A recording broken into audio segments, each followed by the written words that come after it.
We had to fix that. That was all over the place. That looked gruesome.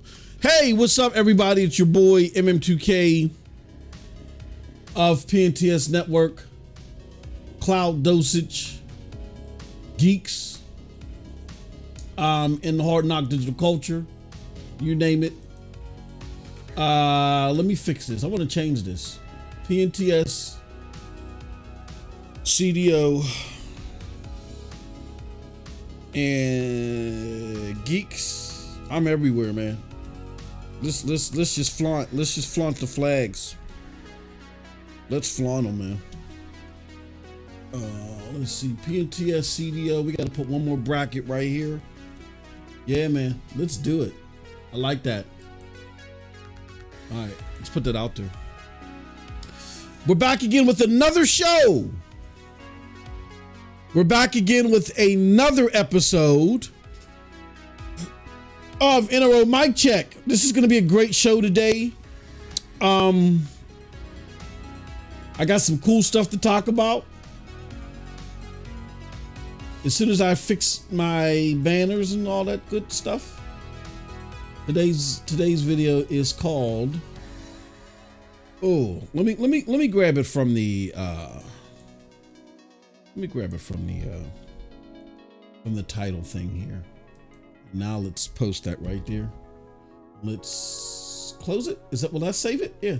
Today's video is, when did SALT content replace factual debate in truthful framing?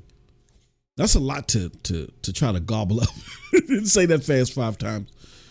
But we're going to have a very frank discussion about this SALT content. We're going to talk to you about where this craze in SALT content, I believe, came from and where it was ripped from. You might have your boy to blame. What? Who? Don't nobody know who you is, MM2K. Well, not me particularly, but I was part of something that could have led to the offspring, which is SALT content. And we're going to talk about how it's destroying the discourse, how it's hurting gamers, and why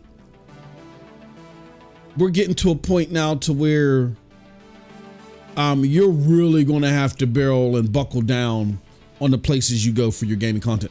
Give me 1 second. I gotta blow the snot troubles out of my Jesus Christ. Hold on 1 second.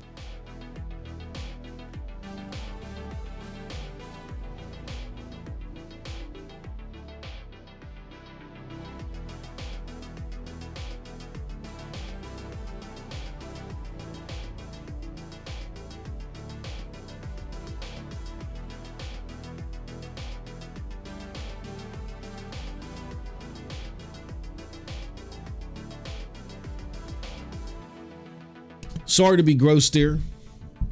That's just what I do. I'm old and I'm thoughtless now because of my age, my old age. I'm a grandpa. Yeah, these allergies, man, they're kicking my ass right now. They're kicking my butt. If y'all haven't already noticed, I'm a mouth breather because I've had bad allergies since I was a child. And I just breathe through my nose of numerous sinus infections, all type of stuff. So yeah, it was actually so bad I was in and out of the hospital, tubes and stuff like that, asthma. So I've become a mouth breather, and I know it's annoying to a lot of people. I guess why I gotta always make sure my breath is fresh. They're like, your breath is fresh, but can you stop breathing on me? Oh, I'm sorry. Yeah, and when these changes in weather happen, like I'm in Pennsylvania, so we get all 4 seasons. We get it super hot, mild, drowsy in the fall, and then the winter. So now we're transferring over to winter, and my allergies were like messing with me real bad yesterday. It was real weird. So, and they haven't lit up. What's up? See y'all in the chat. Let me see if I can get my chat up. Let me get my dashboard up so I can shout out the chat. Yeah, what's up? Cold Blood Sensei says, yo. And we got Lo-Fi Monk with the super fiery punches. I appreciate all of y'all. Thank y'all so much. If you could do us a huge favor, let's do this. This is the intro, right? This is the intro part.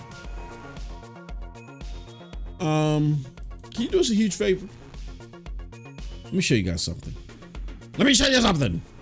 This is a website, the PNTS Network website. This is the home of all of my content, and others. That includes here Hard Knock Digital Culture. This is the channel where we talk about the latest and greatest in video gaming news and stuff. Hold on, let me see something. Yo.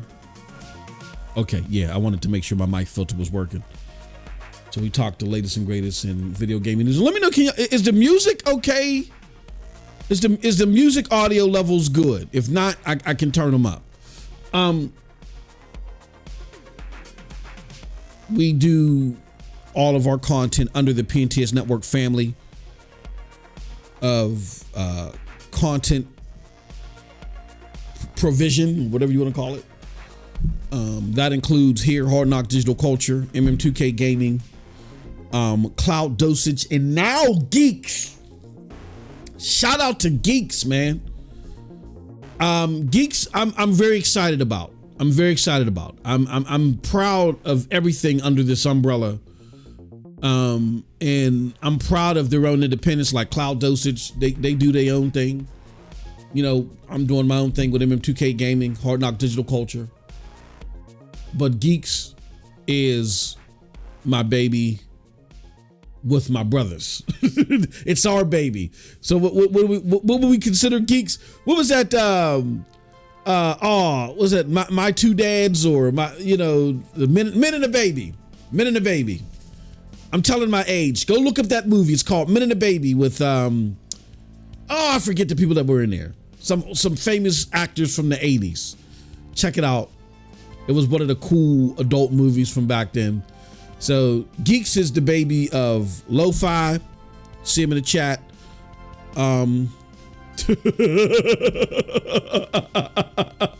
Hey, yo, Cold Blood, why you do that? I'm gonna put this comment up here, and because I want to laugh at it. But yeah, it's the baby of me, Lo-Fi, N7, Squids, and we got caretakers like my brother Cold Blood, who's banning spammers. Good job. Cold Blood, are you gonna be available this Friday? Cold Blood and Lo-Fi. I think that was a great show that we did. In a Row Podcast. Also, too, In a Row Podcast, sad to say, is no longer on this channel. But I'm happy to say it is now on Geeks. So what you're gonna want to do here, let me see if I can show you guys right here. Oh, well, let's go back here. No, I can do that. Hold on, Geeks Crew. Here we go. Yeah, this is the new channel. This is the baby of the, my two dads or whatever. What was the name? What? I just forgot the name of the damn movie. But Tom Selleck was in there. Men and the Baby. Yeah. This is the birth child of Men and the Baby. This is the Geeks platform. We have game streams on there. Lo-Fi, Cold Blood, and myself had a hell of a show Friday. Was it Friday? Yeah, this past Friday. Come and check it out. NRO Podcast is now on Geeks, and it's going to be a group effort. And whoever can come on over. Cold Blood said he's going to be available. We'll see if Lo-Fi can make it or whoever can make it. We don't care. And what we do on NRO Podcast is we talk about the latest and greatest in video game news and competition as it relates to us, the consumers. Like, this isn't one of those shows where we sit there and we be like, yeah, mobile's killing it, but we ain't playing none of the mobile games. We don't applaud we don't applaud corporate wallets there solely. It's a culmination of, are you satisfying the gamer? And if you're satisfying the gamer, if a cascading effect of that or an elevating effect of that is your pockets is getting fat, then kudos to you. So I just want to make sure that we understand that you know, as you're watching this is not a fanboy show, because a fanboy show is solely about, well, I'm going to defend everything that this platform does. We don't do that. We don't even do that on this platform. We had a PlayStation show. The PlayStation show got axed because despite all the record-breaking stuff that PlayStation was doing, and, you know, kudos on behalf of the record-breaking stuff that is as a result of the quality put out there, we didn't like the arrogance. We didn't like the swagger. We didn't like the dismissiveness, and we did not like the lack of transparency as far as the roadmap was concerned that was being attributed it. We didn't simply say, oh, well, PlayStation's doing better than Xbox, so they need a show. No, we didn't do that. When they didn't perform to the standard and answer to us, the consumer, we cut the show. So the culmination of all that, in light of the week's news, happens on NRO Podcast, and that is now on Geeks. All right. And if you don't know what Geeks is the collaborative effort of a number of us content creators to interact with you, the community, to talk and play games. And we're doing it to try to create a more fact-based and real-based space than Twitter. Because Twitter's not real at all. Twitter is a smokescreen. It is a cluster blank, and it is a smokescreen. And even though I want to say 7 years ago when I first started making videos, and I used Twitter as a vehicle, not just for gathering news and getting and doing communication, but also interacting with different communities. I could do that because the different communities were isolated, like the Crumb side, which is the side where people go fight it out and rip each other's skin off their face for the sake of their favorite box. There was that. You know, people would insult each other, rip on each other, threaten people, cross state lines to fight folks. It's just wildness over there. If you filter through the muck of the Crumb side, you can find some very entertaining content over there, right? So I could do that, but when I needed a break, when I needed to swipe the mud off and just get some fact-based insight, I can go to other swaths of the community. Well, it seems like that those days are gone on Twitter. Everything's been slopped and jambalaya together. And so you don't know what's just tongue-in-cheek or, comedy mixed with gaming versus fact-based reporting. You don't know what's what anymore. All the lines have been blurred.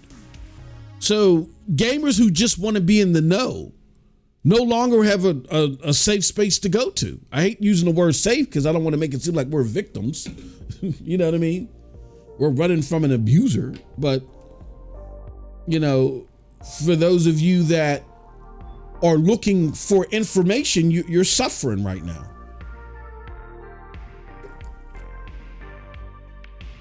You're suffering because people want to capitalize on our naivete behind seeing a content creator with a bunch of numbers behind them and saying, hold on, if this person wasn't credible, people wouldn't follow them. Let me see what they have to say. And us getting absorbed that way. So that's the purpose of Geeks. Geeks is, we're trying to create a space where, not where everybody agrees. We dibble and dabble in the console war too. We even got a channel for that, for those that want to jump into console war conversations. We don't mind it. But at the end of the day, regardless of what we're engaging in, we want it to be factual. and we wanted to be centered around the gamer consumer, not the gamer fanboy, the gamer consumer. Like, for instance, my brother Cold Blood, big enthusiast of PlayStation, but he's one of the biggest PlayStation kahuna crackers out there. Like, I'll sit there and I'll do a show and I'll be like, Cold Blood, bruh, PlayStation is killing it. And you know what a Cold Blood will tell me? And I don't think he'll mind because he's very transparent. He'll say, nah, they only got one first party exclusive this year. I love it. Spider-Man's the stuff, but that's not killing it for PlayStation. I expect better. And I'm like, whoa. And it really like makes me think like, yeah, we shouldn't drop the standard because some competitors are not performing at that level. We should always maintain the standard. And if we're going to move it, we're going to move it up. That's what a gaming consumer does. We want what's best for us under reasonable circumstances. No, we're not going to get AAA games at 35 cents. You know what I'm saying? Under reasonable circumstances, we want what's best for us. All right. So that's what NRO podcast represents because it is derived from this platform and this platform represents that. But I felt like that, what we could do is take that element of this platform and put it on Geeks. Because I think even though what we do is a little bit more in your face on NRO podcast, I think it at the heart of it, it represents what Geeks is about as a platform. It's about, let's have the discussions. Let's have the tough discussions too when needed about what is best for us, the gamers. You know what I'm saying?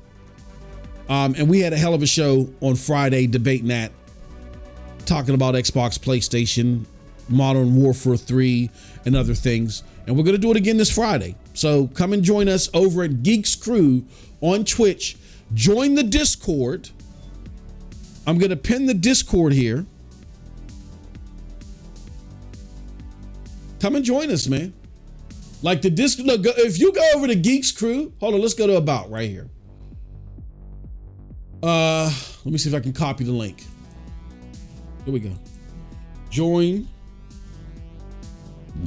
On Geeks Crew. There we go. Join us there, man. It's the Shiznick. You don't want to miss it. All right. Enough with that. Let's get to these comments real quick in the chat. And then we're going to get right into today's show. I do want to read the spam. Organized Frag. Hello, sorry for bothering you. I want to offer promotion of your channel, viewers, followers, views, chatbots, etc. The price is lower than any competitor. The quantity is guaranteed to be the best. Flexible and convenient order management panel, chat panel, and everything is in your hands. Turn it on, off. Go to Streamrise or you. Yeah. Thank you, Cold Blood, for deleting that ish. We're a super small channel because we have a very close knit family and people just pop in, pop out. Like we may get a handful of people right now that watch the stream live.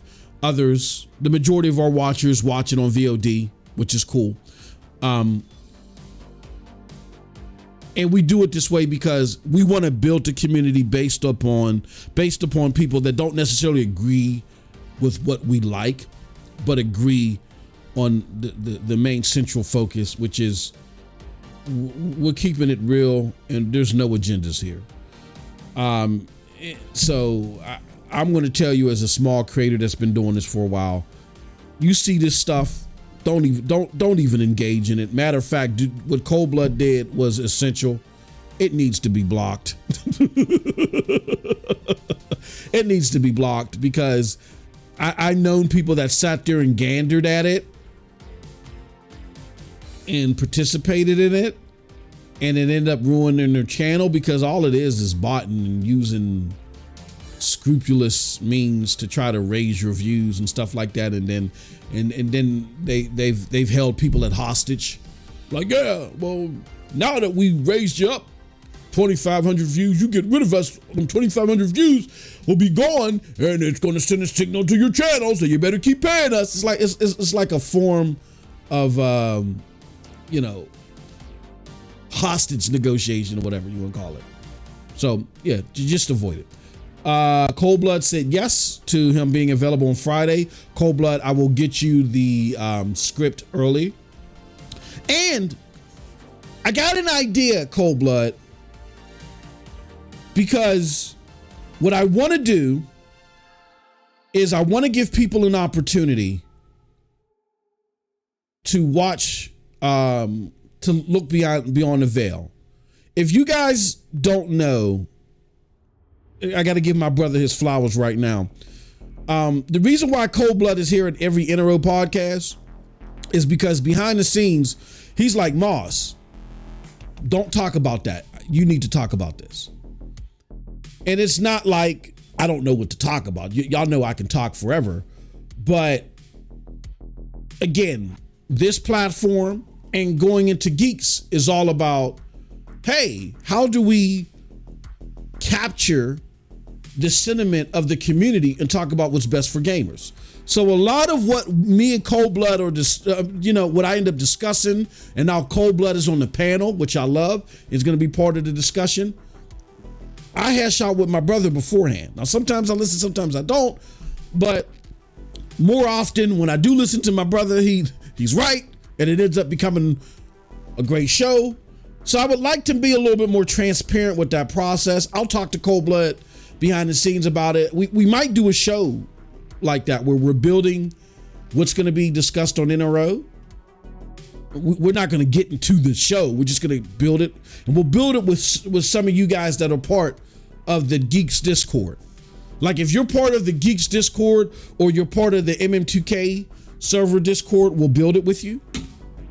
Just to give a little something extra to our biggest supporters.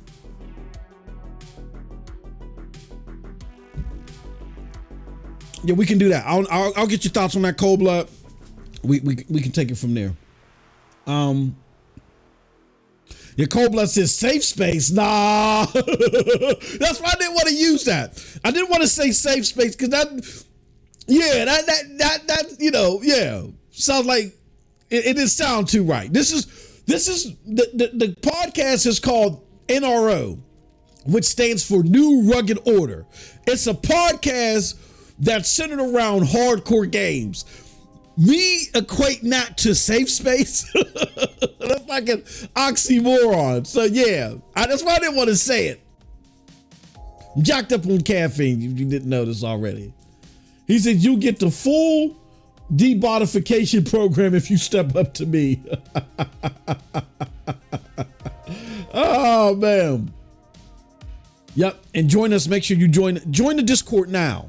You're really going to benefit if you join that Discord because we're doing giveaways. Like I'm thinking Spider-Man, like we're talking big ticket stuff to platforms. Like I'm working with some people to see if we can like maybe give away some platforms to Discord members. You know what I'm saying? Or credits, like a whole, if shipping is going to be too much of an issue, then we'll just give you the PlayStation bucks or Xbox bucks or whatever to just go get the damn hardware yourself. You know what I mean? We're looking at all that stuff, but I'm thinking about we're giving a game away soon. We're going to be doing some other stuff. So definitely you're going to want to join that Discord sooner rather than later because I might just pop out of nowhere and just start throwing codes in there. I know Lo-Fi got a crap load of codes. Join that Discord now and we're going to do more. Yeah, Sean.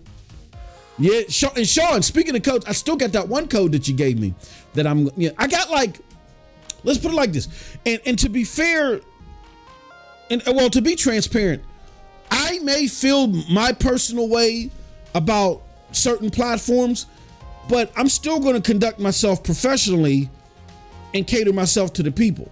So I got like over 30 Xbox codes that have been in my possession for some time. I can't do anything with them. And they weren't given to me for that purpose anyway. So I got about 30 Xbox codes that I would love to give to the community.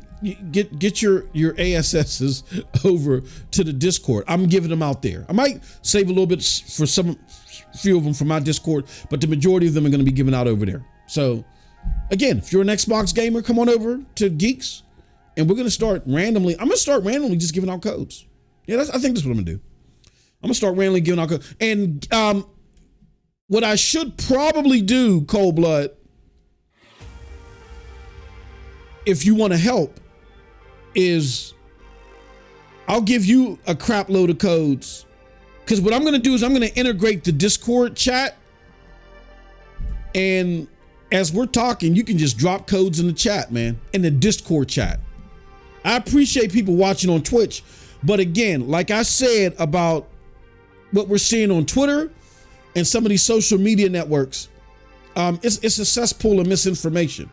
So just, we don't want to make that the central place of our communication. We want it to be the Discord. So Cold Blood, what I'll do is I'll give you a crap load. I got so many, I got to sort them out. I'll give them to you. Sean the VIP says, Cold Blood.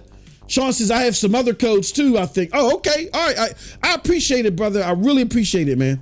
And Sean, are you over at the Geeks Discord? Because we're fleshing out the roles now. We got senior Lo-Fi will break it all down. Go get over to that Discord. And if you got codes, we're working on reward things for senior members that want to give codes, all that stuff, man. We're fleshing all that stuff out now. So make sure you join the Discord. He said, is this some kind of test?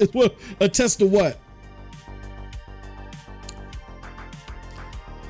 Testing my loyalty or something. Can I suggest that you give out, yeah, sucker. That's what you got to get jumped in, man. You got to get jumped in to be part of this game, man. Be part of this game, man. Yeah, you want to be out here talking all that stuff about Xbox? Now you got to give out some Xbox codes, man. Hey, look, hey, Cold Blood, look at it this way. You lure them in, and then once they get the code, you get to sucker punch them. No, I'm just joking. Now, the bigger we get this Discord, bro, and the more interaction, just think of it as prey, man. You just luring your prey. Now, the bigger we get to Discord and we start having people to, communicate with, and the more people that you could possibly get the riffraff with in that console war channel, the better, right? Cold Blood's always looking for, he said, who needs effing Xbox? The Xbox gamers, man. There's some out there. He said, I'm weak. You got to get jumped in, man. You want to talk that stuff about the box? Yeah, man. Got to give us some Xbox codes, man. You got played 3 hours of Redfall with somebody, man. No, let me stop. Redfall is great. Okay, let me stop. Let's get into the show. 30 freaking minutes of nothingness from me as usual. We got a show today. All right, so again, today's video is, when did SALT content replace factual debate and truthful framing? It's a shame. This is the state of gaming, but we are here. And I'm going to break down the history real quick, get to what the problem is now and what the ultimate solution is. All right.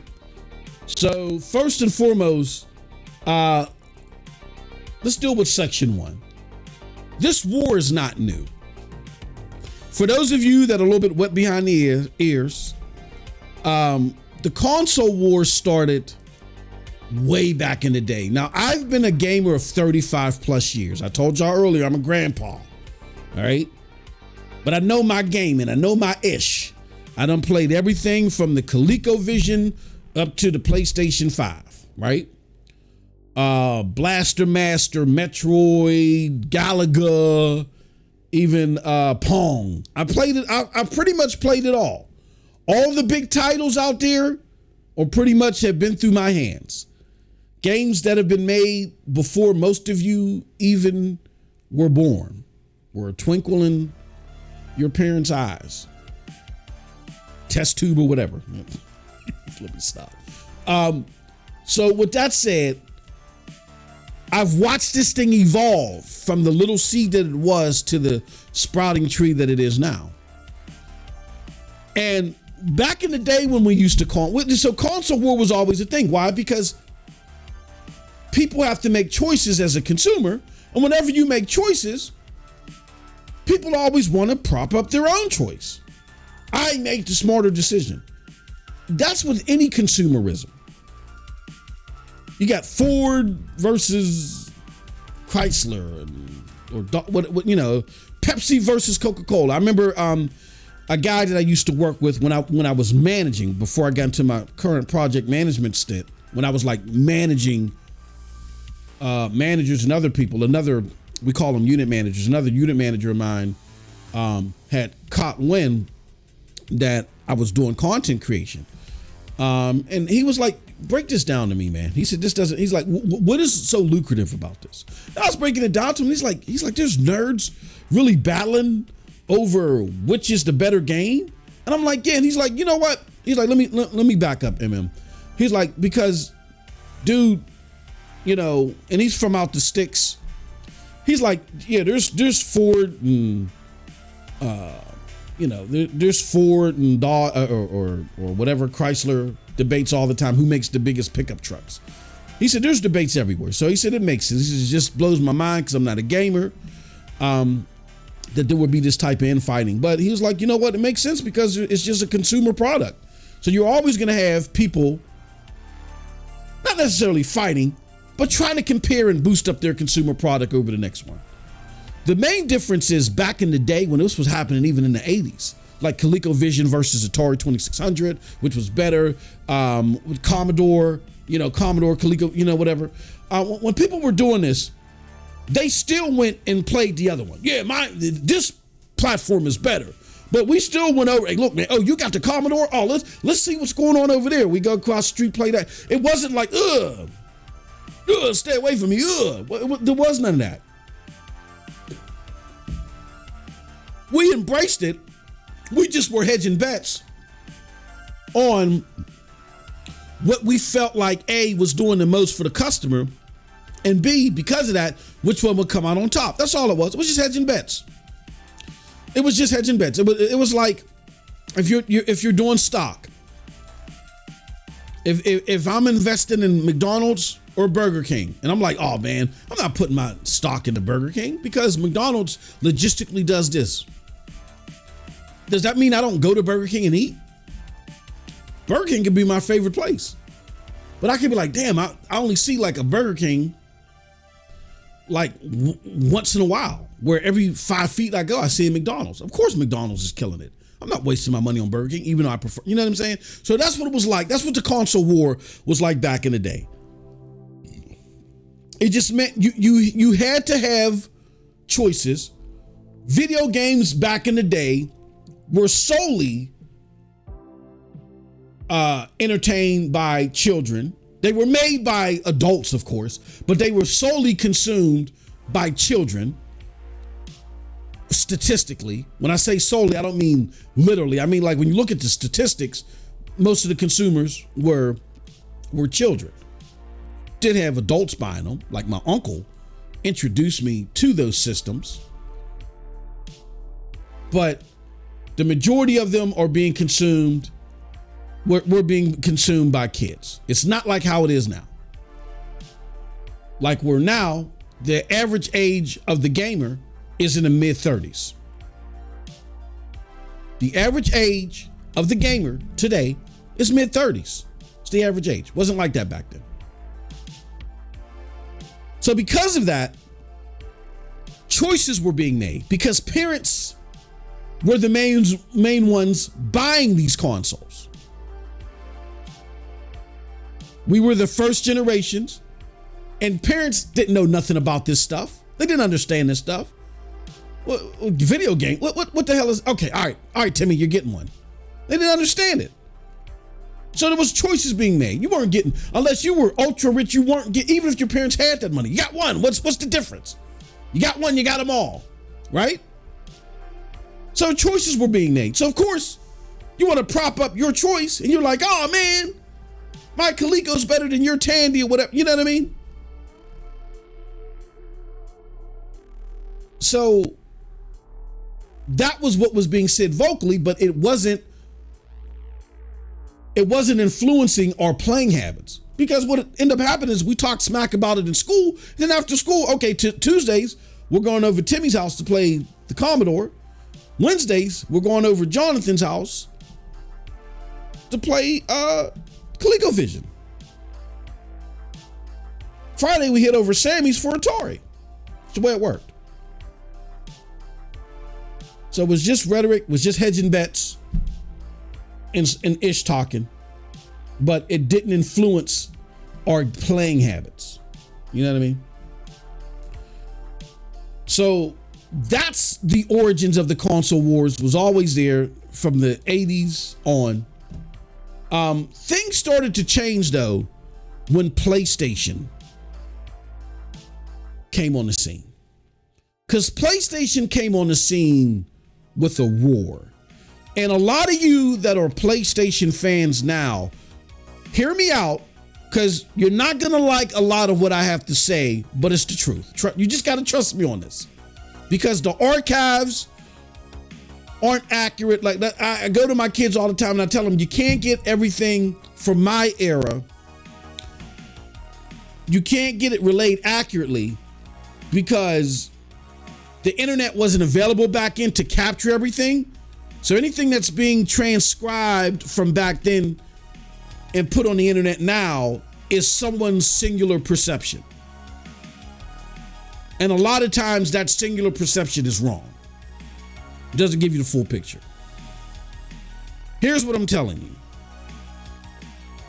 Back then, PlayStation evolutionized gaming by bringing in the casual gamer. Prior to PlayStation, the overwhelming majority of at-home console gamers were gamer nerds, like overwhelming majority of them. It was very infrequent that someone who played a game like Duck Hunt, let me give you an example. Duck Hunt was a game that the whole family played together. And it was helpful because the family played it. So therefore, everybody brought it in the house. Like, oh, this is cool. I'll get this for Timmy. That helped in that purchasing decision. Because remember, like I said, that console was being purchased primarily in those days by the parents. The 30-year-old saturation hadn't hit yet because gaming, at-home console gaming, wasn't around that long. So then Nintendo wisely made Duck Hunt, which was something that had casual appeal. But it was very infrequent that a parent that played Duck Hunt a lot, like my parents did, and the older relatives, they loved that game. Timmy, bring out Duck Hunt. They weren't buying a Nintendo for that. They bought us the Nintendo for that. And they'd be like, all right, this Saturday, Uncle Pete, Aunt Kim are coming over. We're all going to be playing Duck Hunt. So you take a little slimy behind outside, go play some football or something. Oh man, don't mess with my Nintendo. Shut up, boy. Yeah, those are the days, good old days of corporal punishment, right? That's how it worked back then. So, and it was every blue moon, but Dad wasn't buying himself a PlayStation for Duck Hunt, even though he could play Duck Hunt every day if he wanted to, or whenever he flipped it on. Today is different. The perception is different. If I'm Dad today and all I play is Call of Duty, and there's plenty of gamers like that.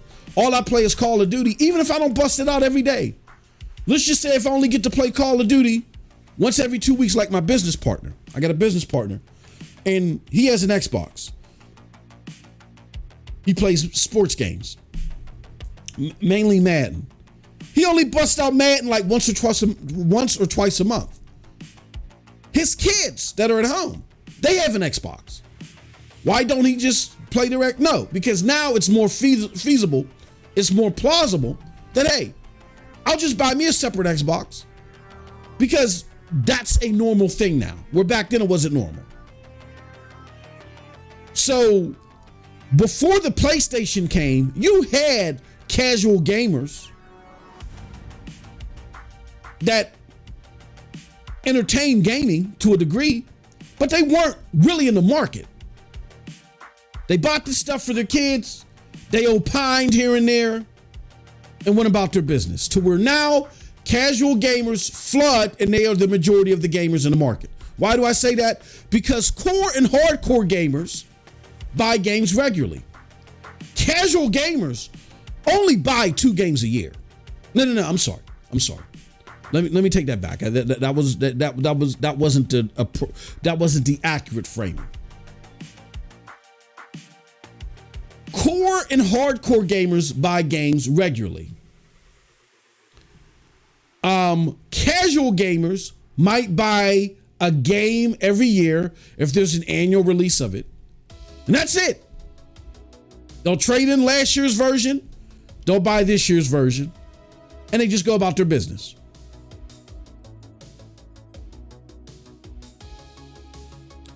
Because there's so many casual gamers versus the core and hardcore gamers that buy games so regularly, when you average all those gamers together, the average gamer is not only in their 30s, mid-30s, but they only buy 2 games a year.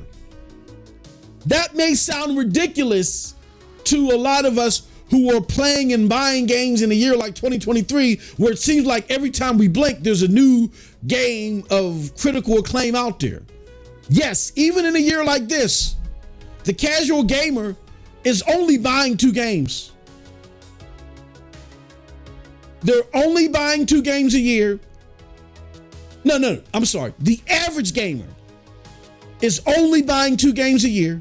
They might have a total of 7 in their catalog for a particular generation. That's because there are so many more casual gamers now versus core and hardcore gamers that when you average them together, that's the end result. How did we get here from where the casual gamer just bought the system for their son or daughter and just opined every now and again, to now buying the system for themselves and buying the system for their daughter and sons? PlayStation.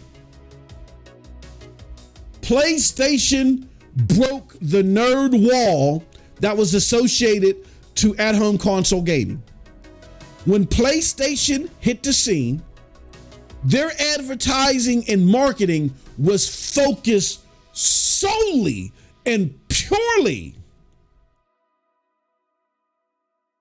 at casual gamers. The same people that play Duck Hunt.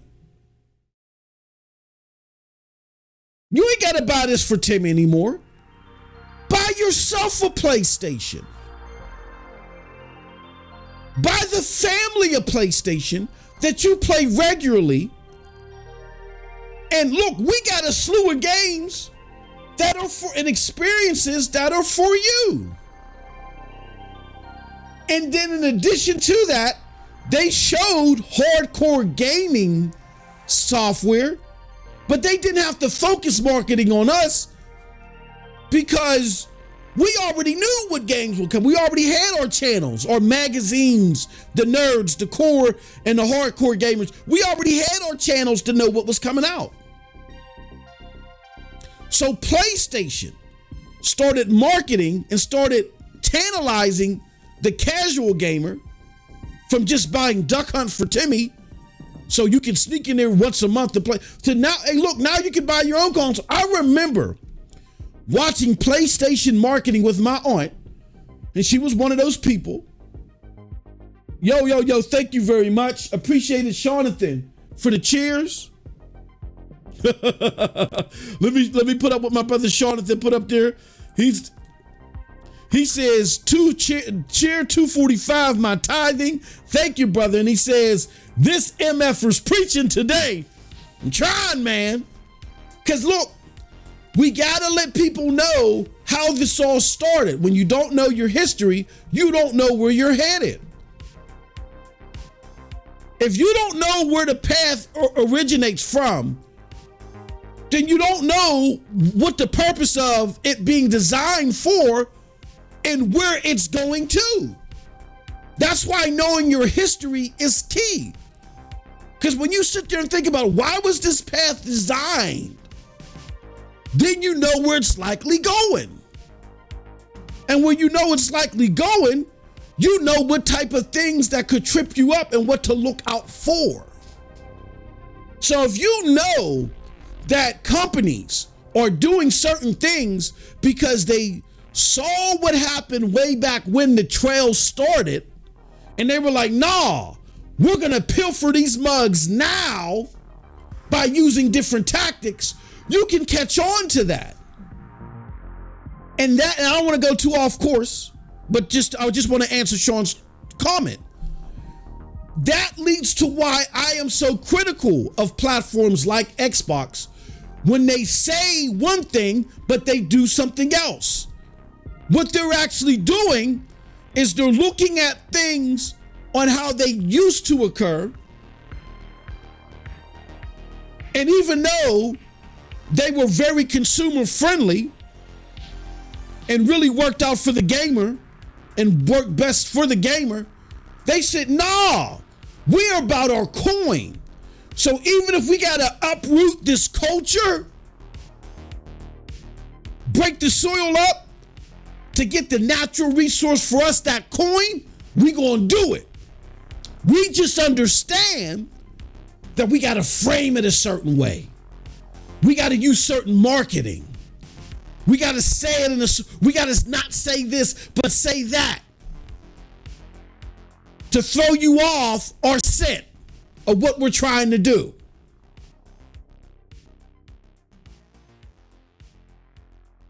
When you've known what the trail was designed for, you know where it's taking you. So instead of trying to throw us under the bus and say, oh, you old fogey, you just don't get it, understand first and foremost, we've seen this from the beginning. We know why they built the trail, so we know where it's headed. And two, we're the ones making your games. Who do you think the producer of these games are? It ain't no 20-year-old that just came out of MIT. Who is it? It's the old ass bearded grandpa like myself. Stop trying to dismiss lineage. That's why y'all so lost and y'all stuck on this stupid salt content to try to put you on a factual plane when it's not. And when the ball drops and you lose out, you got the same salt creators that are saying, that told y'all for years that, oh, this console is going to do this and it's going to do that. Now they're saying, you know what? That console ain't doing this. It ain't doing that. I might as well go to PC. Well, that's great for you. You can go to PC because you've been pilfering me for all my super chat and all the ad revenue for all these years. Yeah, you can get you a PC. I can't do that. Damn, I've been bamboozled. But why were you bamboozled? Because you didn't listen to the simple geology of why that trail, that pathway was made in the first place. Because you wanted to be dismissive to lineage, to knowledge, to experience. That was a you problem, but now here is your opportunity to fix all that. We're going to get to it. But thank you, Sean, for the cheers. I appreciate you, good brother. Cold Blood says, hell no, #1 spot for you. I appreciate it. Oh, man, thank y'all. Y'all sitting there fighting for the... I appreciate it. Thank y'all so much. Anywho, so yeah. PlayStation made it cool. PlayStation brought in the advent of the casual gamer. I remember my aunt saying to me, yo, I'm going to buy that. She didn't say, yo, I'm buying that for you. She said, I'm going to buy that. And that's where the crossroads began, to where the console war started its nasty trend. It went from just regular ish talking and hedging your bets on who was going to be the most successful, but enjoying an experience and loving it all.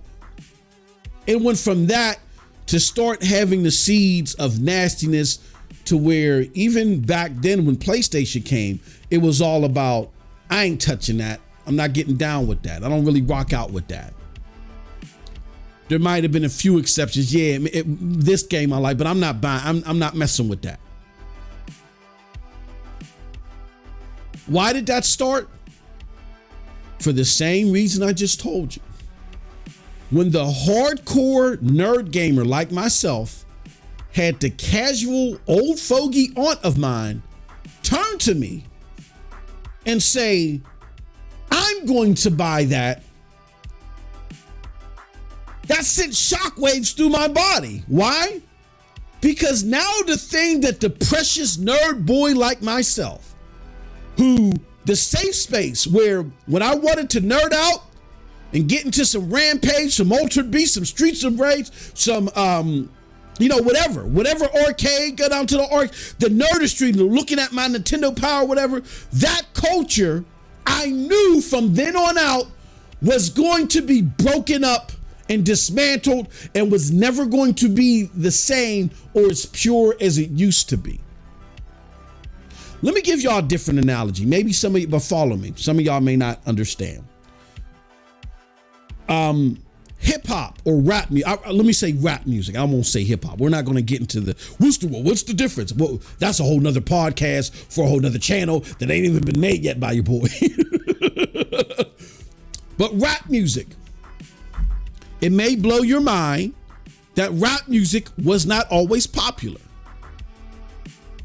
Rap music is more vulgar, more violent, and more controversial in a lot of ways as far as what's being said to the youth than what it ever was back then. I mean, there was racially debated overtures and stuff in there, and that was the biggest the controversy got. We did have NWA, but NWA was nothing compared to the lyrics and stuff that are being said right now. But even with that, rap music was shunned. It was pushed in its own little corner. Nobody cared about it except for Run DMC and LL Cool J. That's it. Run DMC used to do, videos with Aerosmith, I believe it was, Walk This Way. I can't remember who was in there. Was that Aerosmith? LL Cool J was just very popular because he was marketable.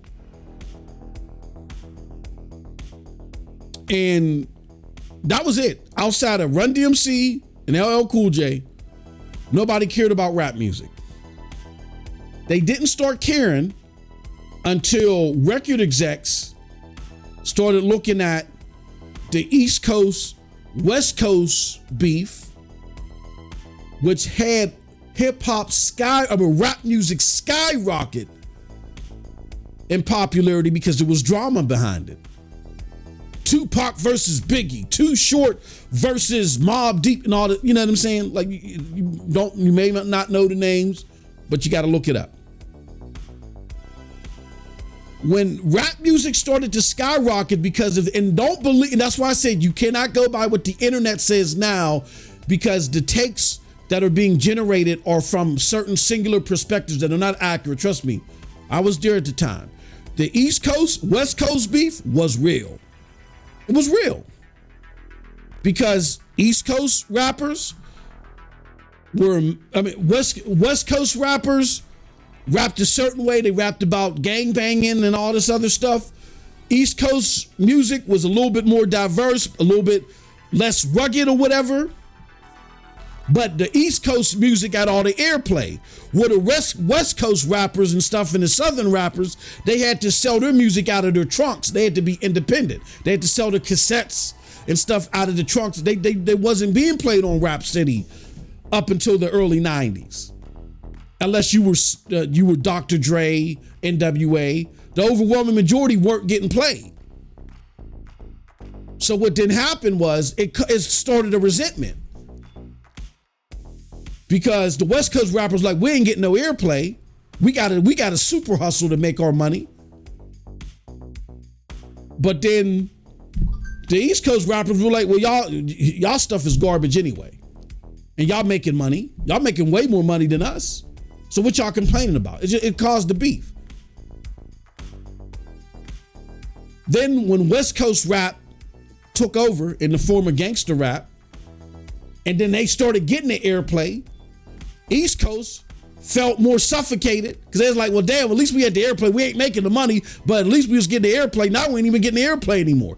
And that's when they started bringing in their version of gangster rap, which was, I can't think of the term. It was like, wanting to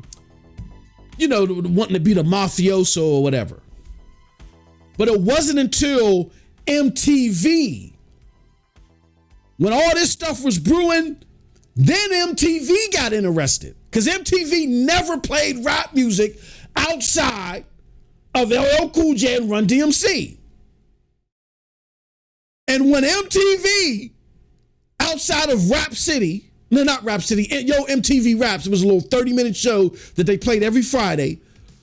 When MTV started interviewing rappers and started putting rap music in their countdowns and stuff like that, that's when I knew that rap music was never going to be the same. I knew it. I said, oh my God, I remember looking at my girlfriend at the time, and we both of our mouths dropped because we watched, we would have MTV on because there would be like music news happening and stuff like that. And I was flipping through the channel, set it on there, just watch the music news. And they actually was interviewing a rapper. It was Big Pun. And we were shocked. We were like, what? They're interviewing I know it sounds crazy, but that's how big of a deal it was back then. We both knew that rap music was changing forever. Now, whether you want to debate it change for the good or better, that I'll leave that up to you. But just like we had that stunned look just over that's the stunned look we had when PlayStation started speaking to the average gamer, to casual gamers, and they then were coming out of their shell and they're like, I'm buying that. And they weren't buying it for little Timmy. They was buying that for Aunt Louise and Uncle Popo. They were buying it for themselves. We said, what?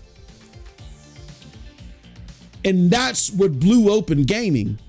But what it did is it made us nerd gamers feel like our culture, the thing that we helped modify and sculpt, was now being taken over by people that didn't appreciate the art. And that again was going to water down the type of games that we got, because it was no longer going to be about challenging gameplay and, great, gameplay and stuff like that and level design. It wasn't going to be about those intricacies or those core. One man's intricacies is another person's core.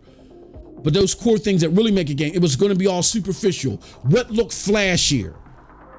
And look, my PlayStation people ain't going to like this, but when that PlayStation 1 era that's what it was. It was all about the more commercially marketable aesthetic. And that caused a rift with gamers, because then gamers were like, nah, F that. I'm not messing with PlayStation. And they went to Sega Saturn, Sega, you know what I'm saying? They started going to say, PlayStation is for, the casual punks.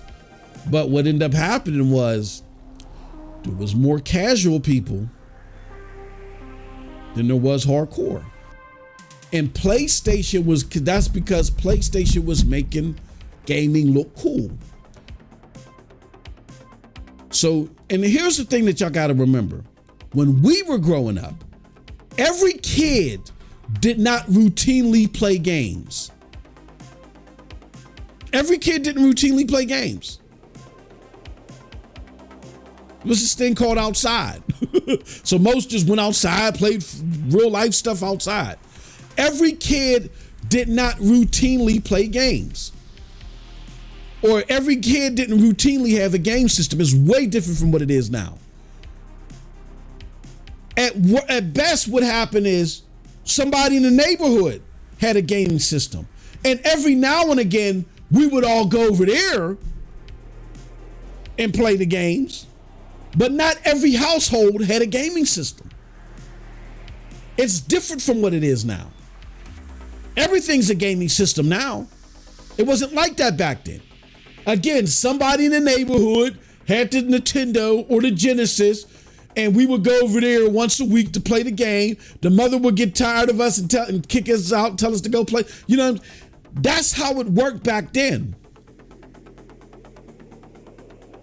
Now PlayStation was making aunts and uncles and grandmas buy PlayStations. But not only them, but now everybody was getting up. Now gaming is cool. It looks so flashy. It looks so cool. It ain't just about pixelation and these creepy aesthetics and you don't even understand what the hell's going on. It wasn't like that anymore. It was so flashy and bombastic and in your face that now everybody's getting a PlayStation.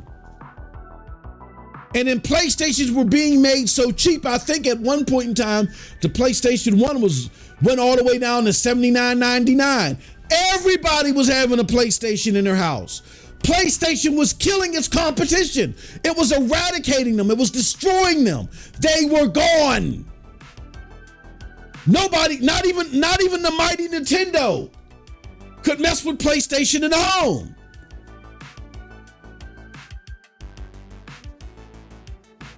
Because the way PlayStation was marketing games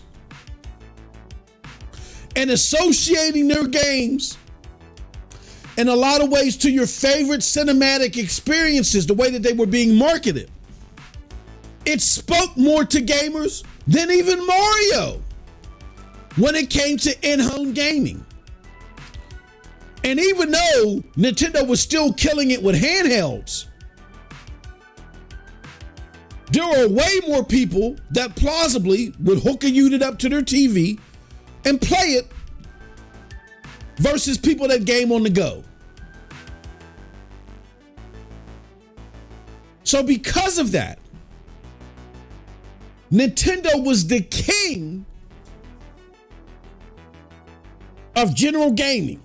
They tapped into an audience that was never tapped into before. See, people want to, and this is what I'm saying, don't listen to a lot of these zealots. Now, I saw something from a zealot on Twitter talking about PlayStation got on top because they went and bought this studio. That had nothing to do with it. Nothing to do with it. Because the casual gamer didn't give a rat's ass about what studio did it. It was all in the marketing.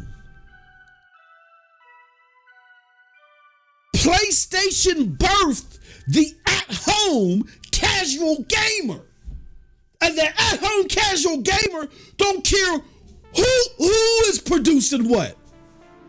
As long as it's flashy, as long as it appeals to that casual gamer, ooh, I want to try that. Who's responsible for that marketing?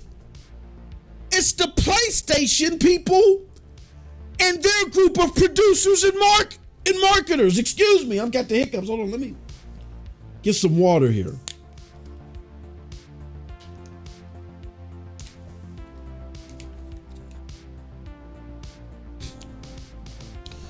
It's not a singular studio. Have you ever seen a game, even today, that releases on Nintendo, that releases on Xbox, and releases on PlayStation? And have you noticed that if it isn't a generic trailer that's put on all three, that PlayStation usually derives some trailer for a game that's better than the trailer anywhere else? The game is just as good on Xbox It is on PlayStation, but that PlayStation trailer is just so damn good. Have you ever noticed that? Yes. You want to know why? Because Sony is a motion picture company. That type of marketing to the demographic that would appeal to has been a mainstay in how they marketed their games since day one.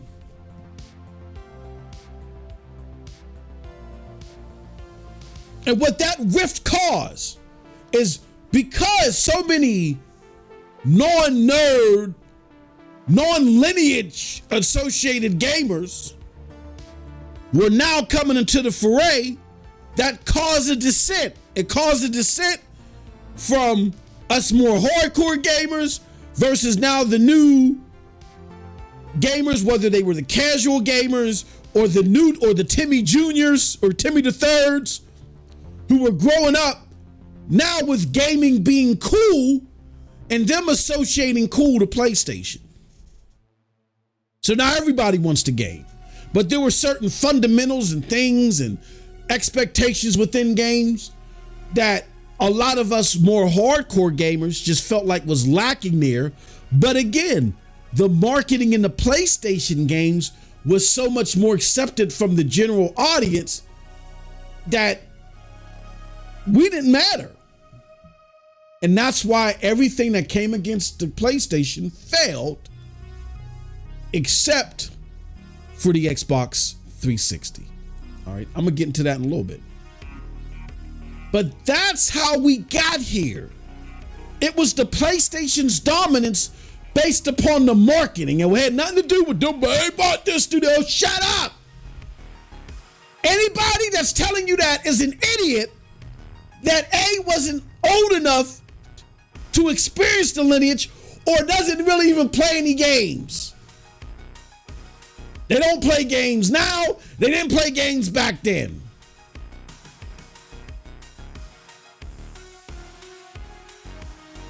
That's what happened. That's why PlayStation became dominant.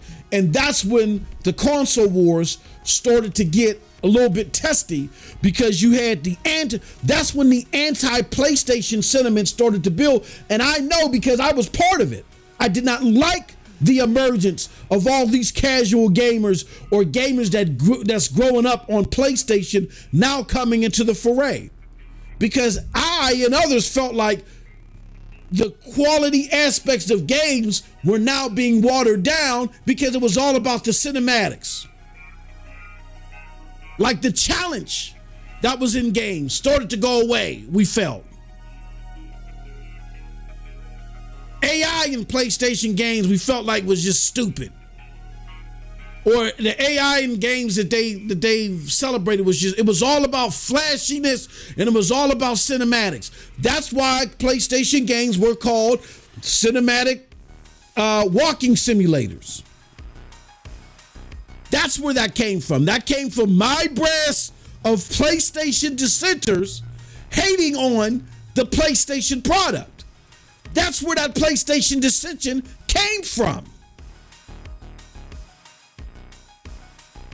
And that's what made the call. And then in reaction to that, the PlayStation game, they weren't just innocent lambs. They were looking at us and like, what do you mean game designing? Man, these games are dope. This looks fire. This looks the bomb. This looks the bomb. What are you talking about? Your games, I don't even understand what's going on over there. What the hell is that? Nobody know what that is. This looks fire. Or this is the bomb. Your games are trash, plus nobody's buying them. They weren't innocent lambs. They were fighting back. And they had the numbers on their side. So that's when the fraction in the console war started. All right. Let's go back to the chat.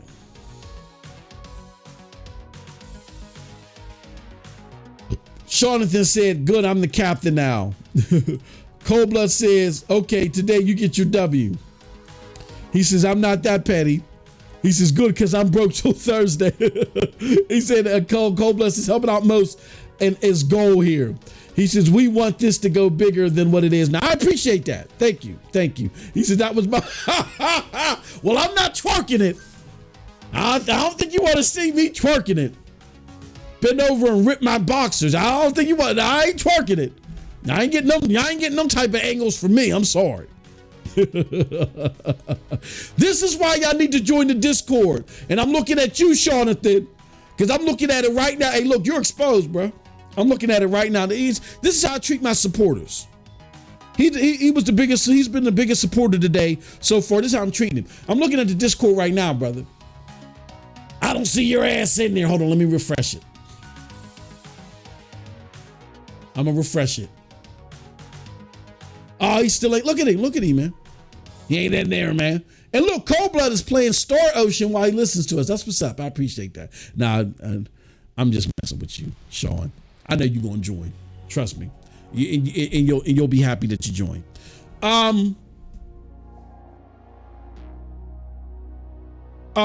He says, yep, they said hip hop was a trend. Exactly.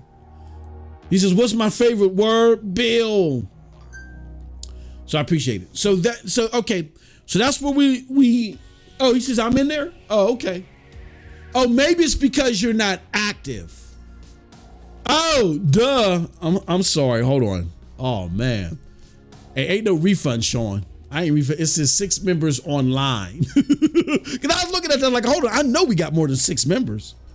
6 members online. I'm sorry, Sean. Ain't no refunds. Gotcha, sucker. No, I'm just messing with you. Shout out to my brother, Sean.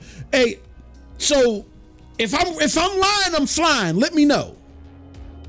That's how we got here with plays. That's how we got here when the console war started getting nasty and bitter. It had nothing to do with this studio, PlayStation bought this studio. No, PlayStation simply dominated in the marketing, and they brought in a gold mine for them, which was casual gamers who normally wouldn't buy in the consoles. And then for the new little Timmies, the thirds that were growing up, the Saturn, and that wasn't cool. The PlayStation had the flashy titles, the flashy looking games, and it was all in the marketing. Sega Saturn and Sega CD, whatever, they were all more than capable of having the same games, but it was just the way that they were marketed. Those were the games that people flocked to. It was all in the marketing. Because again, these are all gamers that these are all new gamers. They don't understand core gaming elements and stuff like that. The play loop to keep them entertained is very minimal. That's why the more hardcore gamers were hating on something. They were like, hold on. The thing that make the challenge and the level, the core fundamentals aren't here. This is all flash.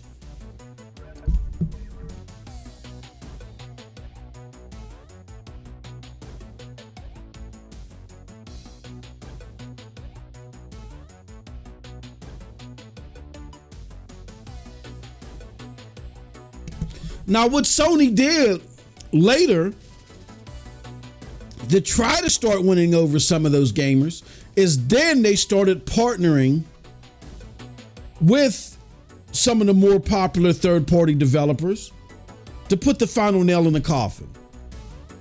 They were already dominating just off the pure pizzazz that they in the marketing they presented. They were tapping into a demographic that had not been tapped into yet. So to further cement the superiority, then they started making second-party deals and started getting exclusive content.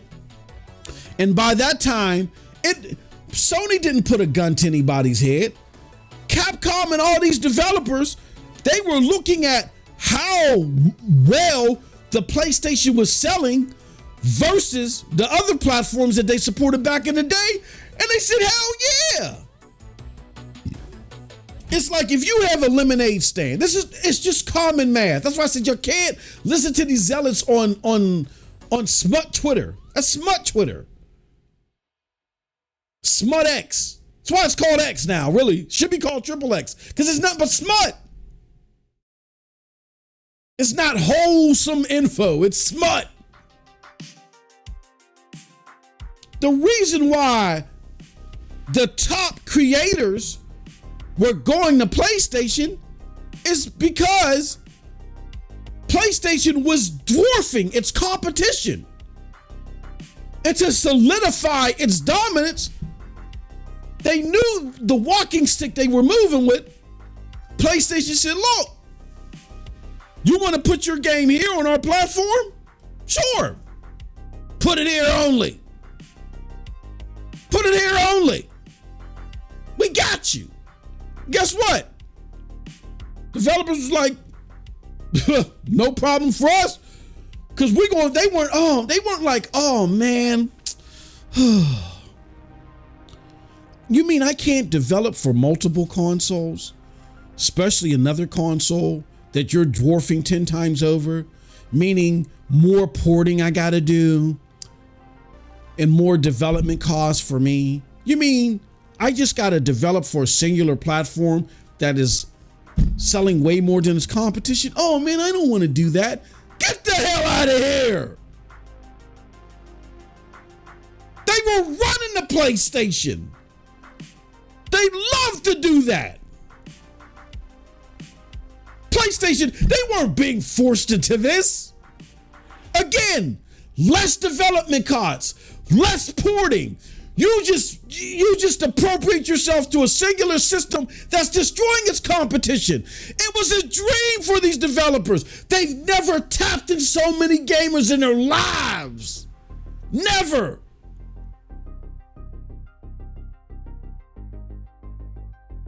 And the gamers like me on the other side, still on the Sega Saturn, we hated it. We hated it.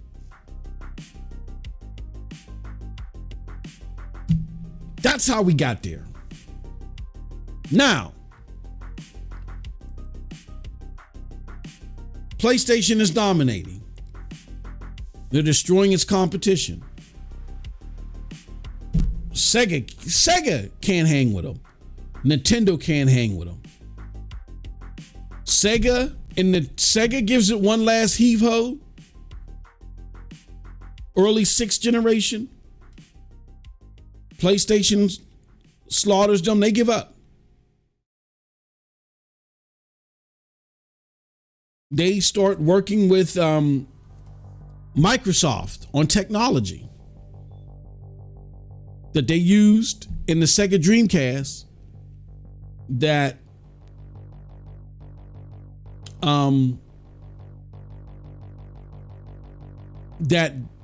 Sega just couldn't take advantage of because they didn't have the war chest. Like my PlayStation's position back then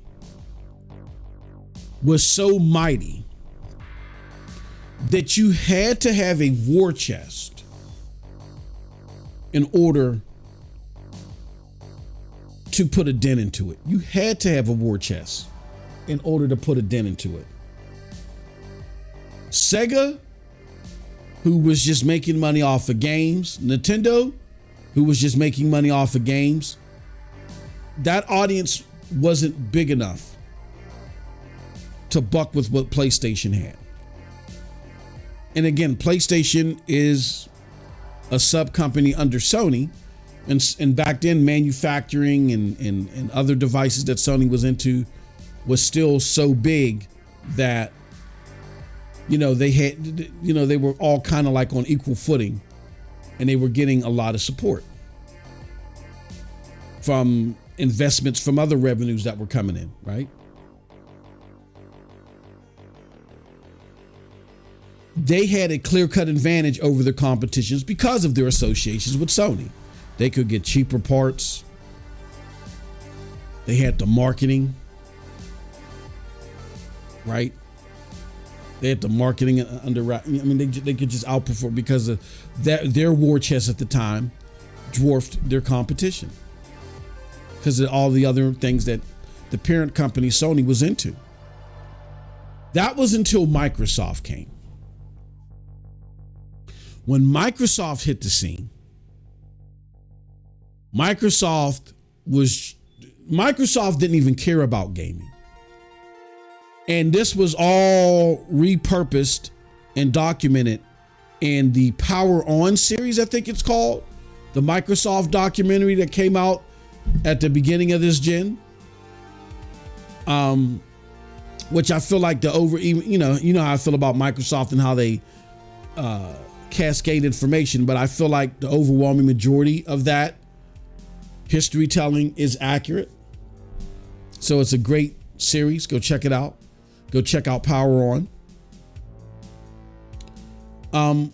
But they tell you that Bill Gates and company only entertained gaming because they weren't worried about PlayStation dominating the gaming scene, and they wanted to be in the gaming scene too. They didn't care about gaming.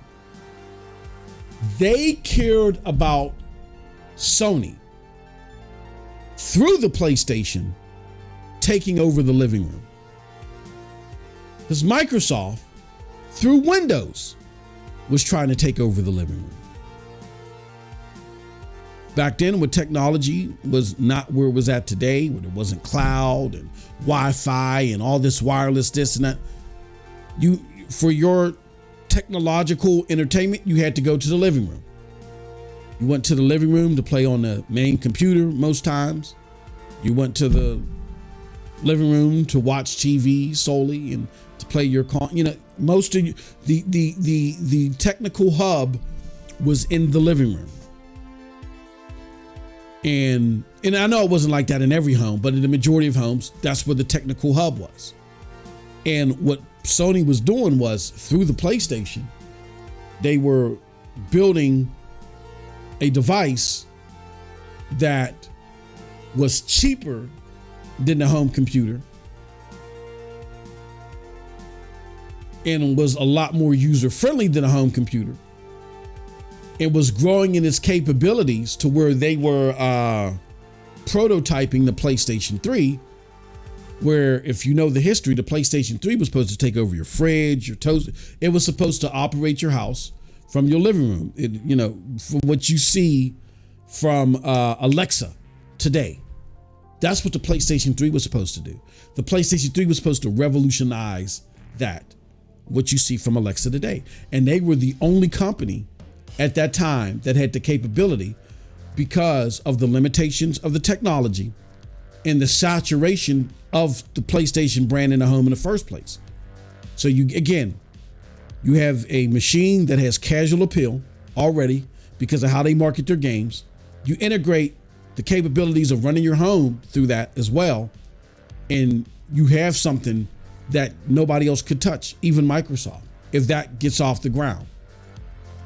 Because like I said, at the time, a PlayStation was, if memory serves me right, let me see. How much did a personal computer cost in 2005?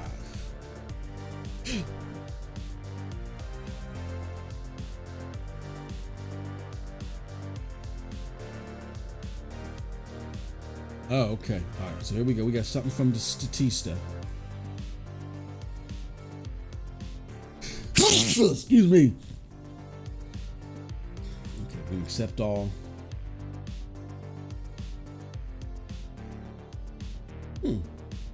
That's interesting. So a personal computer in 2005 was around $805. Yep. And they went down in price because as they started putting in cheaper parts, cheaper processors, things, cheaper parts that could still have the computer running and do basic needs type things, then the cost started going down to where 10 years later, the average price of the average home computer was $554. You got to remember, the technology was a lot newer back then. So the average computer was home computer was $805. So let me see. How much was the PlayStation 5? Was the PlayStation 3? The PlayStation 3 was $600. when it first released. It was $599. And for those of you that want to see this statistic from Statista, I'll put it up here for you. Let's do this. Yep, there you go. No, it's not going to show you. Oh man, yeah. All right. Well, unfortunately, it's not going to show you. But yeah, the average price of the home computer was $805 back in 2005. Even though it was expensive for a console, the PlayStation 3 was $600. So at $200 cheaper, you were getting something that was a lot more user-friendly, that was going to do stuff that your personal computer was not able to do yet. Well, not at that $805 price point. I mean, you could probably find the latest and greatest technology that may have been sparse on the market. You know what I'm saying? And for an extra $5,000, maybe, you know what I'm saying? Rigged up some stuff to make it do something like that. But yeah. But here for $600, cheaper than your personal computer, other OS was going to run your house and be your Alexa in 2005. That had Microsoft crapping bullets. So they entertained gaming because they said, look, if we can knock PlayStation out of the gaming scene, then we can derail its effectiveness in the home. And we can make our console be the Alexa, you know what I'm saying, of the future. And they started with the OG Xbox, which, again, by the end of the generation, didn't put a huge dent into the PlayStation, but you got to start from somewhere. I think the PlayStation 2, by the end of that generation, PlayStation 2 was in 150 million homes.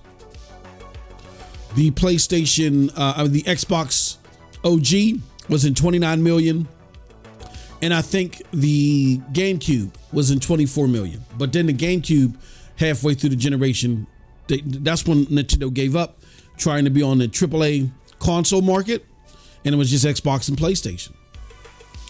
Now you fast forward to the 7th generation, which was the Xbox 360 generation. Xbox says, all right, we got staple games like Halo in here. We've made some great partnerships in Western developers like Bethesda and like BioWare, and to where we are revolutionizing what can be done with games. And we've put a lot of money into this. And we have a lot more money than Sony. And if we put more money into this, we will continue to make bigger and better games than what Sony presents. That'll attract more people to us. And then what that will do is it will force the developers that are really making the biggest games this generation. It will force their hand, and that they will then entertain us, because last generation they weren't even going to entertain. There was no amount of money that we could have paid a developer to break their exclusivity with PlayStation, because there was no indication that souring that relationship with PlayStation would lead to anything fruitful to us, because we just lost 29 million, 250 million. But when the Xbox 360 generation started outperforming the PlayStation 3 in sales, even though they released early, a year early, the PlayStation 3 was the PlayStation was so dominant in previous years, people expected the PlayStation to catch up to whatever the 360 was doing the first year it came out. And they wasn't. They still weren't catching up. As a matter of fact, they were splitting hairs and losing NPD to this Xbox. And the US, the NPD market, was the biggest console gaming market at that time. So, oh my, what do we have here? So not only is Xbox now presenting games that are having you do more, they got open worlds, they're presenting you with first-person shooters and games like Elder Scrolls and Knights of the Old World. They're giving you PC type of experiences, which I think nobody argued were the better experiences as far as what was capable in the game. But console gamers just didn't entertain PC gaming because of A, how expensive it was, and B, how complicated it was to maneuver those games. Xbox was taking the heart and soul of what those games presented and bringing it to console. So that now was opening the horizons of the average gamer and now bringing the hardcore elements that gamers like myself were like, we thought were missing because of the advent of the PlayStation. A lot of gamers like myself then, when Sega Saturn and the other competitors that had the more intricate gameplay that was revolutionizing gaming more, when that started becoming less of a focus, guess what we did? We started going to PC. We started going to PC. Look at when Steam was starting to pick up steam. You know what I'm saying? It was during the advent of PlayStation rising. Like when Steam first came out, you know, people laughed at it, whatever, but it rose over time because there was us, the hardcore gamers, that wanted more out of games. So as PlayStation was growing with the casual user base, there was us, the more hardcore, the original intricate gamer that was like, this isn't enough. I know from experience because as I'm seeing PlayStation rising to the top, I left the console market. I left the console market and I went to PC, and I particularly started playing on the Tandy 1000 and so forth. I started playing on PC and playing King's Quest and Police Quest because those games were servicing my needs as a hardcore gamer. Expansive worlds, more things happening. It just wasn't boom, boom, pow and all this flashiness. It was actual intricate gameplay and game loop. So what the Xbox started doing is it started bringing all that from the PC world and putting it into the plug and play capability of the console. So it was bringing us hardcore gamers back, but that still wasn't enough. What ended up happening is the magic of the shooter that was big on PC was now transfixed and molded in a way that now entertained these casual gamers. The shooter is what changed everything. The first-person shooter changed everything. And once the first-person shooter started becoming the norm of gaming, not just because of Halo, but because of Call of Duty and the likes, that's when gaming started to change again. That's when it went through another renaissance. Because first-person shooters then started making gaming more competitive. And that's when you really had to have competitive skill sets. I'm the better gamer than you are. And that's where skill sets over flashy entertainment and interactive entertainment started becoming the norm. And Xbox 360 was responsible for that. So you had the renaissance that PlayStation started, where they just started bringing in gamers with all their flashy presentation and you know, simulation, walking, whatever you want to call it, and started making that the forefront. And then skillful gaming started becoming the norm with the 360. Don't take it from me. Plenty of surveys that were being put out there by analysts and whomever during the 360 generation often cloaked the Xbox gamers as the most skilled gamers out there. That's when skills and competition started becoming the norm again in gaming. So now you have these gamers that were brought in at mass because of the flashiness and the marketing of the PlayStation gamer. They were now being mesmerized by the new skill set motif that was being brought in because of the 360, because of the shooter. And the other challenging, and then the world journeying. And so now gamers are being exposed to the world journeying. Games like Fallout, BioShock, Mass Effect. Oh, wow. So hold on, games is bigger than just hack and slash and crazy combos and all this flashy. Oh, wow. Gaming is becoming more intricate.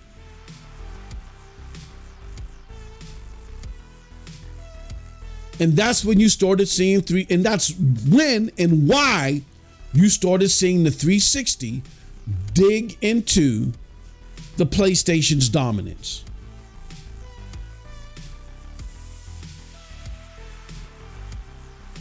And PlayStation wasn't the king of the hill anymore.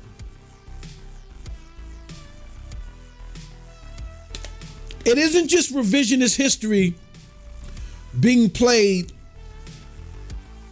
on the Xbox side. It's revisionist history being played on the PlayStation side, because I often hear PlayStation enthusiasts say Xbox has never won a generation. That's false. That's a lie.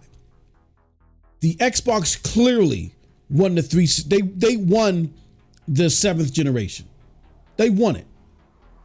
How did they win it?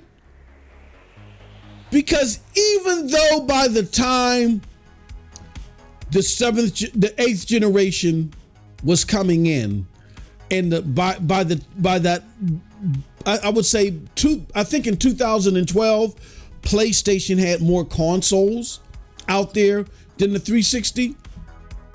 The 360 dominated in software in years after that. There's even some estimations that they're still beating them in software.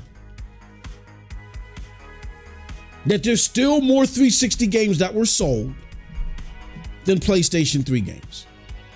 There's still estimations out there by that show that. I don't know how accurate they are, but a lot of you used estimations from VG charts now all the time, ever since they've upgraded their algorithm and made it a lot more precise than what it used to be. And VG charts, real-time data was always a problem for VG charts, especially way back then in the 7th generation, to where it's not so off now. Still not 100% accurate because it's an algorithm, but it's a lot more accurate now. But they've always were accurate in their after the fact statistics. And their after the fact statistics show that the 360 blows the PlayStation 3 out of the water in software sold. That is the name of the game. You don't, the end game is not selling the console. The sale of the console means if I sell you a console and it just sits there and you never buy any software for it, then that means nothing. It's the software. But in order for you to sell the software, you got to sell the console. That's why console sales are important, because normally console sales predicate who's selling more software. Not in this case. This was the exception. But you sell the console to sell the software. And what Xbox did is they stopped worrying about future-proofing the 360, where PlayStations normally have a longer shelf life, because then you have poor countries that they're usually like a generation or two behind. Like right now, there are some poor countries that they're still playing PlayStation 3 games. Albeit the PlayStation 3 isn't being produced anymore, I don't think. So they're getting it secondhand, but they're playing PlayStation 3s now. They're buying PlayStation. And so therefore, to have that longer shelf life to support those gamers that they're still making some type of revenue off of, because they might still be online on the PlayStation 3 or whatever. They're still making some revenue off of these gamers, even though they're buying the stuff secondhand. These gamers are probably now buying DLC, you know what I'm saying, and stuff like that on the PlayStation. To still support them, PlayStation normally in the last few years of its production future-proofs its consoles. Where Xbox was like, we're done. We're moving on to the Xbox One. That's where we want everybody now. Like, you're going to miss out if you don't come to Xbox One. We're not worrying about preservation outside of the games themselves. We're not worried about preservation of the console. So I'm here to argue with anybody that sits there and says the Xbox 360, even though I'm way more of a fan of PlayStation than I am of Xbox today, I'm ready to argue with anybody that wants to say that the 360 lost the generation. That's not true. I even heard somewhere in a place to where I generally listen to somebody that not the main creator, but someone that was participating. They said nobody ever wanted an Xbox console. That's a lie. It's not true. Well, maybe I shouldn't say it's a lie. It's false. It's false. It's a false narrative. 360 dominated that generation because of the software sold, even though the PlayStation outsold it in consoles. By the time the 8th generation started, they were still neck and neck. So that's false narrative. That's a false narrative. The 360 did everything that no other console could do. It competed with the PlayStation and it beat it. Because software, at the end of the day, is what it's all about. So, with the 360 doing that made the console wars even more nastier. Again, they started getting nasty when the PlayStation started rolling in and they started dominating and they started tapping into a generation that wasn't there before, or a demographic that wasn't there before.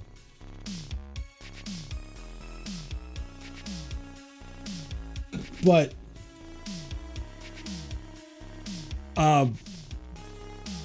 the Xbox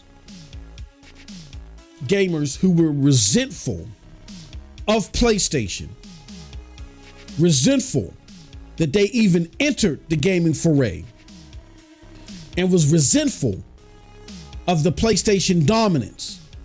Oh boy, did we stick it to the PlayStation gamer.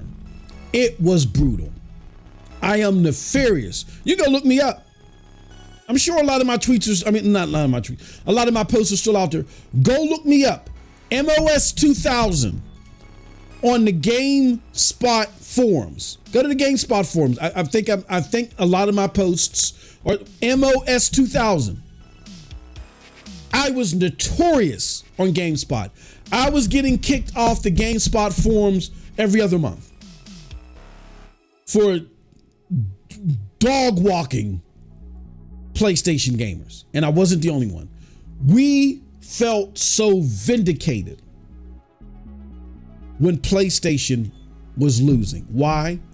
Because we were so resentful that PlayStation had dominated so long, not because they were curating great games, but because they were using superficial aesthetics and marketing tactics to bring in a demographic that didn't understand and could not relate to the cores and the fundamentals of gaming. And we felt like they were ruining console gaming. And when we finally came back in mass and kicked their ass, during the Xbox 360, the 6th generation or the 7th generation, we were elated. And I'll be honest with you. I would, even though a lot of my reporting and a lot of the stuff that I was doing was fact-based, I will reasonably admit I was not thinking plausibly, because I was part of the brass of that 360 fandom that wanted PlayStation gone. I wanted them gone. That's how much I detested PlayStation. I wanted them gone because I thought they ruined gaming.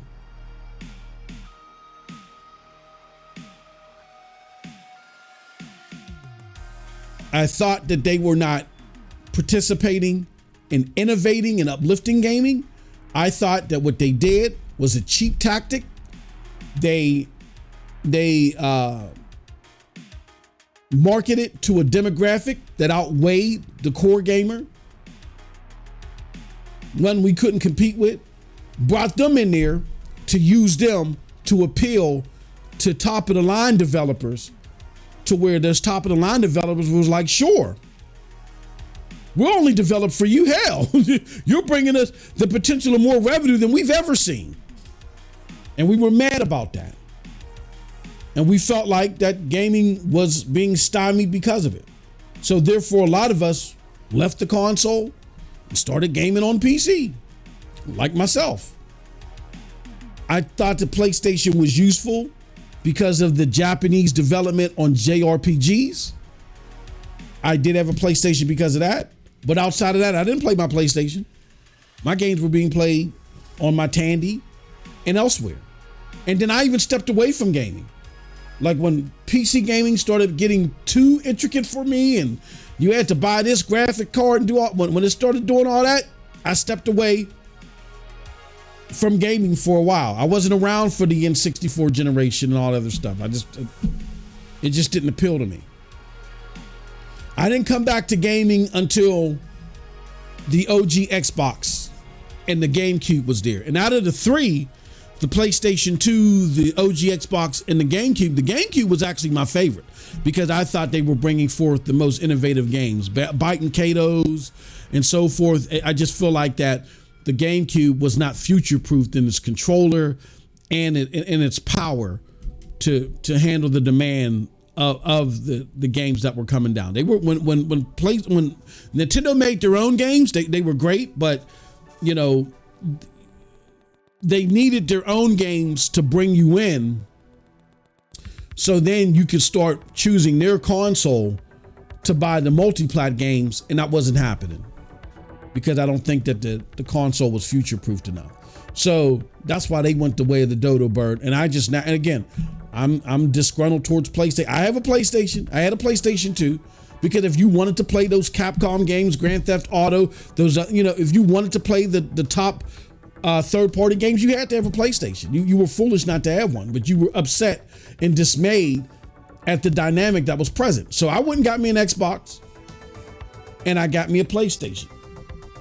My focus was on Xbox because, again, Xbox was now bringing those experiences that I was relishing on PC. They were putting them on Xbox, and I didn't have to worry about going and buying a GT card, a GT NVIDIA card, and all, and trying to figure out how to do all that. I didn't have to worry about that stuff anymore. I'm getting those same experiences on Xbox. So when the OG Xbox hit the scene, entered the gaming scene, and then dominated during the 360 generation, we felt vindicated. The hardcore gamer, the true hardcore gamer, I won't say true, the original hardcore gamer, we felt vindicated, and we dog walked PlayStation gamers to the point to where we had them in tears, man. We had them in tears. We dog walked them. We had them in tears. And that's how, and that's where we were at. You walking simulator, cinematic, just cinematic simulator games with no skill sets, none of that stuff. Screw you.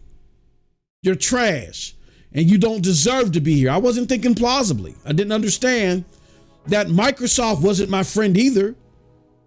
Like Microsoft just wanted to eradicate PlayStation for their own well-being, and that would all be illustrated in the Xbox One generation, because all they wanted to do was do the same thing that PlayStation was doing. They just didn't want PlayStation being successful. They wanted to be successful at it, and they dropped the ball on coming out with the top-notch gaming. They made it about controlling your living room. And I wasn't thinking plausibly, but we'll get into that part in a little bit. Before we do that, let's go to the chat.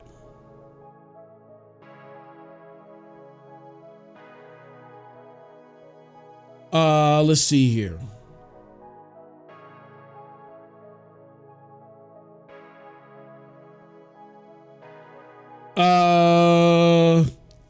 He said bullish. Z told me he was 12K, not 8.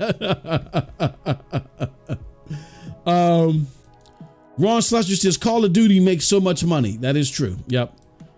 He says Microsoft. Yeah. No. I think a lot of people get what we say here about Microsoft as Microsoft is going down. I don't believe Microsoft, as far as gaming is concerned, is going anywhere. Microsoft, I think, after the investments that they made, will always be in gaming. The question is, again, for the consumer, for the AAA genre-defining consumer, the consumer that fueled and made Xbox what it is and helped Xbox be able to compete. I just described how all this went down. They helped Xbox compete and be able to do what they're doing today. Are those gamers still going to be serviced? Because Xbox keeps indicating that they are, but those gamers have not been serviced for the last 10 years. But you keep taking their money, Microsoft. That's the issue. Is Microsoft still going to be a plausible home for the AAA genre-defining gamer who I just laid out for you, made it all possible for Xbox to come in here and even be a competitor? And as things look right now, I'm going to say the answer is no. Because I can get, just being a home of multiplats, that don't mean anything. I can get multiplats anywhere because they're multiplat. Why do I need your multiplat over the PlayStation multiplat? Why is yours better? Oh, well, because a number of our multiplats are in Game Pass. And I just showed you guys in NRO podcast that's on Geeks, the average Metacritic, and I don't want to use Metacritic as a standard of every single game that you'll like individually, but I think objectively it helps illustrate the quality of games. The average Metacritic of the top advertised, the top 5 games this year for Xbox is 74 something. So I think 74.6. Where for PlayStation, it's like 84. It's 10 points higher. So even though I'm getting access to more titles through Xbox, if I'm a AAA genre-defining gamer, it's about quality. And again, my lineage hasn't changed if I'm that gamer. This is why so many people rowl against Xbox. Because when we were fighting the fight for the 360, to help the 360 get a leg in this competition, the PlayStation had way more games. We didn't care. We wanted quality, and we felt like PlayStation didn't have the quality. And Xbox did. And we're tired of quality being shunned.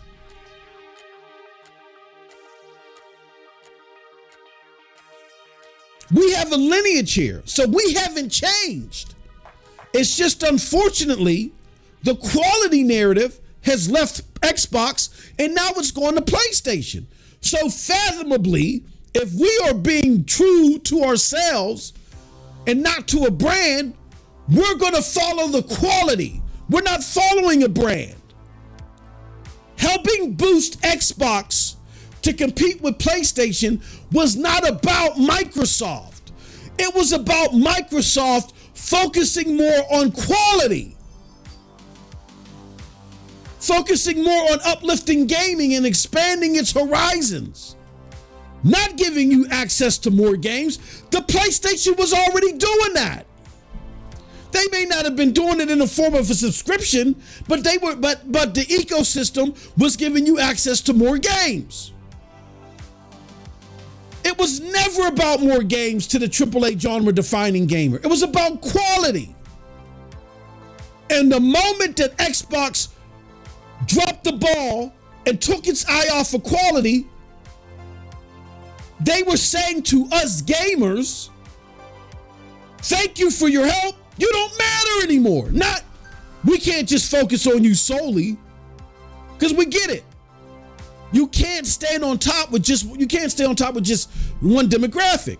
You got to expand your horizons. They didn't just expand. They purged us. But they were lying about it along the way. That's the problem. And PlayStation understood, wow, these are the guys that help eradicate our dominance.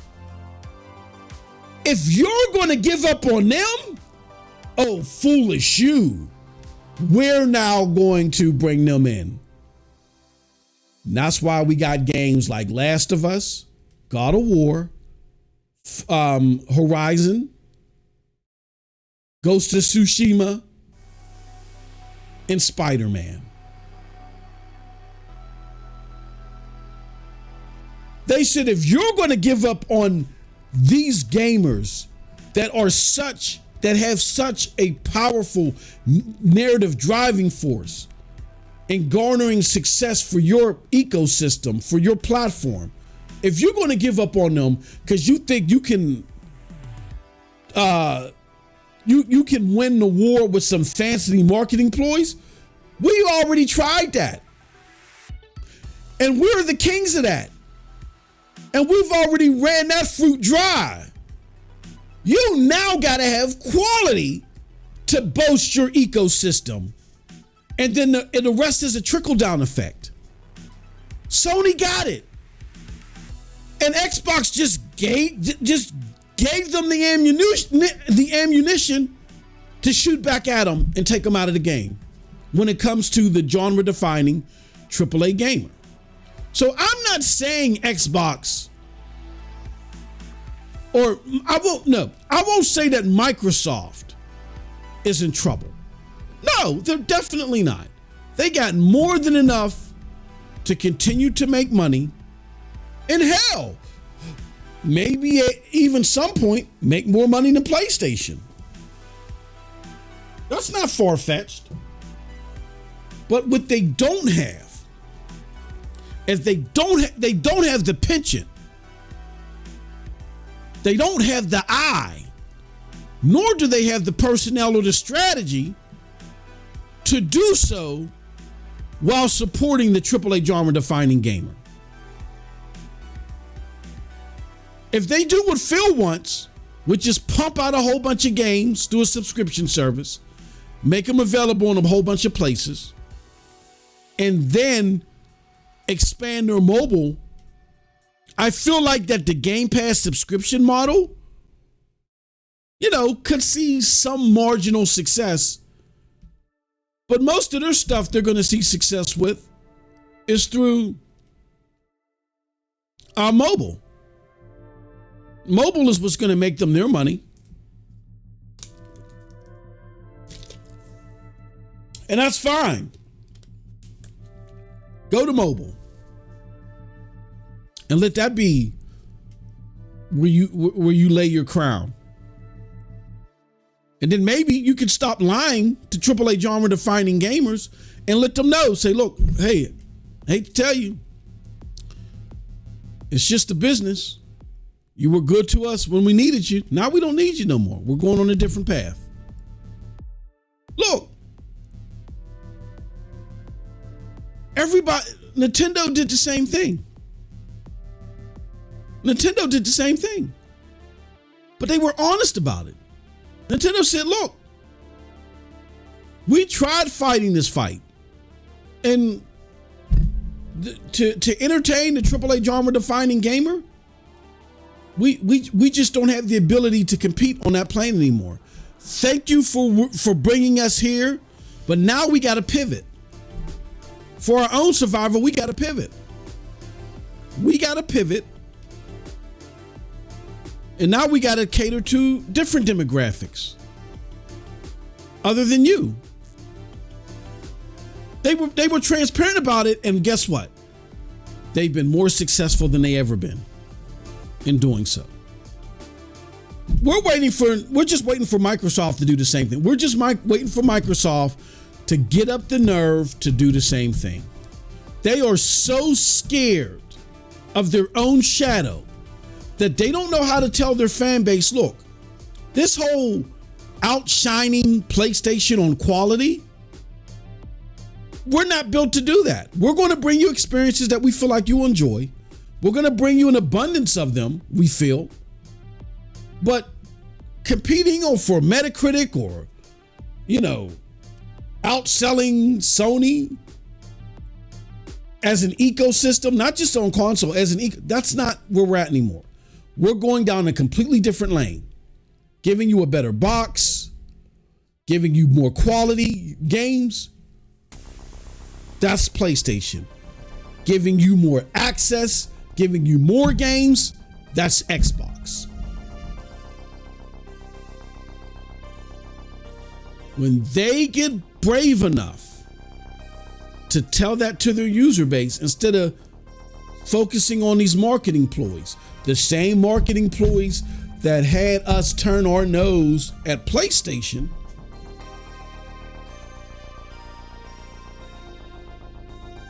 then we can respect the Xbox brand across the board. But I can't respect them now. I cannot respect them, but then understand that as a business, they'll be fine. That was never the argument. How will Microsoft be as a business? Never the argument. Never. This is a consumer platform, so we're worried about how it affects us, the consumers. Microsoft is putting up a lot of smoke and mirrors to try to confuse a certain demographic because they feel like they don't know how to pivot from them and still, keep their footing. And it causes these discussions. Once they're honest, once they're brave enough to be honest and not be afraid of their own shadow anymore, then they can get the respect universally. Like how Nintendo gets the respect universally. There's a lot of PlayStation gamers, AAA genre defining gamers that will never touch a Nintendo product from here on out. But they got nothing but respect for Nintendo. Nothing but respect. I'm one. Until Nintendo gets to 60 frames per second, not here. Never. No. Hopefully the Switch 2 does that. It might be on the table for me. Until then, no, never. But I got so much respect for them because of their transparency. Really, that was the de-evolution part. But let me go back to some of these comments. Says Microsoft, yes. Xbox, not so much. Yeah, absolutely. Yeah, Microsoft will be just fine. Xbox, I don't know. He says, Cold-Blood says, skill in Xbox, laugh alive. You mean skillful at tweeting, bullish? Then I agree. No, actually, Cold-Blood, look, there were numerous studies and stuff like that were being posted about the skillfulness of the Xbox gamer. That's why back then, a lot of the esports that were evolving right then and there were centered around Xbox. And and how I know is because every time one of those studies would come out, we would just use it to rub it in the PlayStation gamer's face. We did. So, yeah, I mean, again, the skillful gamer, the gamer that wanted more out of the game, level design, play loop, all that stuff. They didn't want to just they didn't just want cinematic story presentation. They wanted actual plausible hardcore gameplay. Those were the gamers that made Xbox succeed in the 360 era. And those were the gamers that were entertained by Call of Duty and by Halo and whatever else was coming out then. The shooter, Rainbow Six and all the shooters coming out then. Xbox started that. They started the skilled competitive gaming that predominates gaming now. They started that. What ended up happening though is Xbox abandoned being the primary place for that when Phil took over. Phil went from focusing on that competitive edge to, I want to bring games to everybody. And PlayStation said, what? The same ammunition that you were using to tear down our platoon, you're now just leaving here in the middle of the street for us to pick up and for us to use? Oh, hell yeah. And what did PlayStation do? I'll tell you what they did. They abandoned the Japanese development. They started focusing on more Western developed titles. What is God of War? What is Last of Us? What is Uncharted? What is Spider-Man? What is Ghost of Tsushima? What is Horizon? All their flagship games are not Japanese developed. They ripped the playbook from Xbox on Western development and they just did it better. That's it. Because Xbox started focusing on gimmicks. And what did PlayStation do? Because Xbox then said, oh, we're going to start solidifying these relationships. When Xbox thought that they had a gimmick with the Kinect that was going to help them rule gaming, they turned their nose at partnerships. And PlayStation said, y'all, hold on. Y'all are leaving the ammo and y'all are leaving the weapons out here for us? Like, you're really ignoring your partnerships? You can't be this stupid. Oh my God. We won. We won. They knew they won. I knew PlayStation won the generation the moment I saw Todd Howard describing why the PlayStation 4 was a great console. When I saw that, I knew it was over. That showed me how much Xbox had got arrogant and PlayStation just understood what was going on. And now PlayStation ain't gonna let it go. They ain't letting it go. They said, look, what worked for us in the past ain't gonna work for us today. We have to premiere with quality. What it was before is they let their second party games or the third party exclusive titles that they had do all the walking, and they just put advertisement shebang all over them to where they said, no, we have to produce quality. Quality is what hurt us. And these dummies just left the ammunition there and the weapons there. We cannot let this go.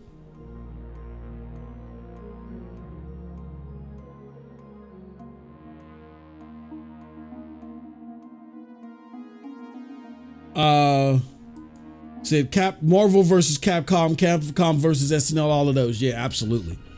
Absolutely. And Marvel versus Capcom. What? That game was so popular, Sean, that I remember going into trading stores where you would trade games and that game being $170. Like Marvel versus Capcom was such a huge game that used Marvel versus Capcom was $170. I remember going into, at the time it was Babbage's, and that game was $170.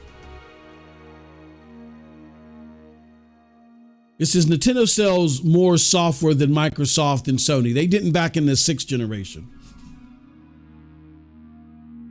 When the Wii came out, Xbox sold more software than the Wii.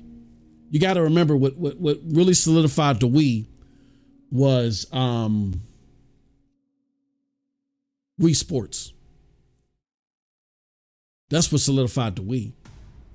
The Wii didn't have a high software saturation base to each console sold.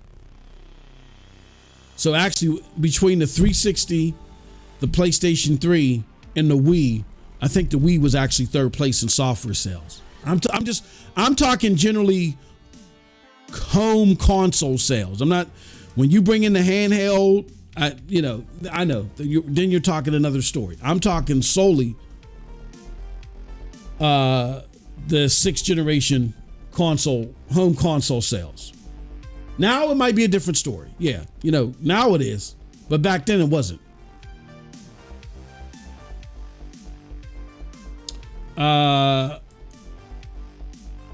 He says, I didn't need to study ish. I just honed these bots.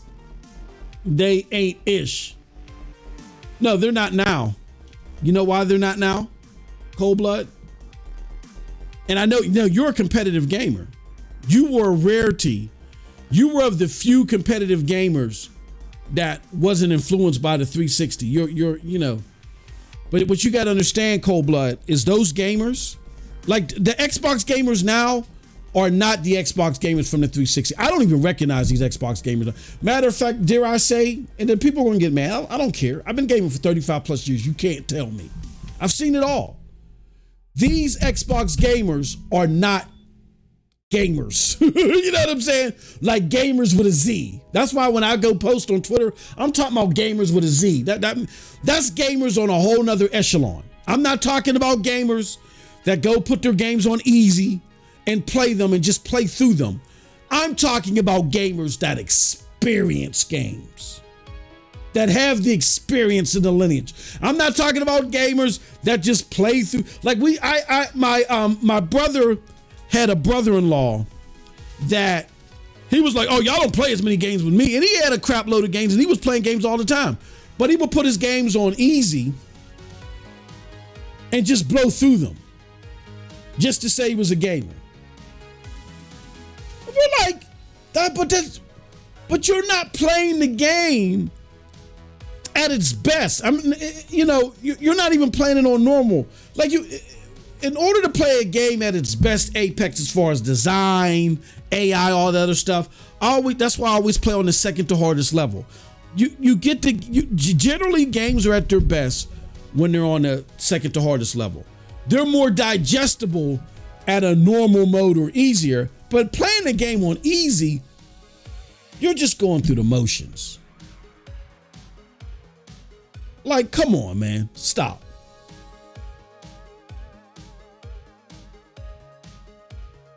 So we had the gamer that was the 360 gamer. Let me give you a prime example. My brother's a prime example of the type of gamer that I was talking about that was resentful towards Xbox, or was resentful towards PlayStation, who's now resentful towards Xbox. We grew up on Commodore, ColecoVision, Atari, Nintendo, Genesis, all that stuff. When the PlayStation came out, that was the first console we didn't get at launch. I mean, well, now I won't say at launch, but the first console we didn't get that first year. Matter of fact, it wasn't until 3 years later, after the launch, I can't remember when SOCOM came out, that my brother broke down and got a PlayStation because he liked SOCOM. He's like, man, I like this SOCOM game. That's when he moved to, no, I can't remember exactly when. I think it was before he moved down south. But that's the first time he got a PlayStation because he liked SOCOM. He was over his girlfriend's at the time's house, and her son had SOCOM. He was playing SOCOM with the girlfriend. He said, you know what, bro, I'm gonna break down and get a PlayStation. I said, oh, suit yourself. And he got a PlayStation. We were so resentful. Then, after his love affair for SOCOM went away, he went and was straight PC gaming. And he's the one that helped me put my first PC rig together and had me PC gaming, or, / not really getting into games altogether, except for every now and again I would play like an RPG on the PlayStation console, but that was it. So then he only liked PlayStation for SOCOM. He left, went to PC gaming, despised PlayStation along with myself, because we grew up with a lineage of games that were completely different from what PlayStation was offering. Then the Xbox came out. I remember bringing the GameCube to my brother's house, and we was having fun with Freedom Fighters. And then the GameCube died out, and then I started bringing, me and him started playing Freedom Fighters on the Xbox OG. And he was like, dude, I love this console. And then me and him would go to the store and look at the type of games, and he's like, dude, these are PC-esque type games. I love this. And then I ended up moving in with him around that same time. Me and him became roommates. And so then we was like real heavy on Xbox. We then got to play. I was like, bro, we're going to have to get a PlayStation 2, because me and him love playing fighting games against each other. We grew up on fighting games. I don't think he plays them anymore. I don't play them anymore, but we grew up on fighting games. So, the SNK games and stuff like that, they were all on PlayStation, weren't on Xbox. Hardly. I think there might have been one or two. King of Fighters and stuff like that was all on PlayStation. So we got a PlayStation, and some of the other big ticket games like Grand Theft Auto, we got on PlayStation to play them, but the majority of our time was played on the OG Xbox. We went from that to loving the 360, not even having a PlayStation 3 in our house, having a 360, going through the red rings of death. His console went down, my console went down. We both was waiting, you know what I'm saying? I mean, it was just crazy. Never getting a PlayStation 3. Then that's when he moved down south. And then I went and got my own place. And then I just converted over to Xbox, and he just stayed. He was like, he wasn't digging the Xbox One. So he went back to PC. And then halfway through the PlayStation 4 generation, he got a PlayStation 4 and was like, oh my God. It's like Xbox and PlayStation swap places. He's like, Xbox has not produced a quality game in so long, and now I'm loving what PlayStation is doing. Like, I can't believe this is PlayStation. And I wasn't quite there yet with him until God of War came out. And when God of War came out, I was sort of like, yeah, you're absolutely right.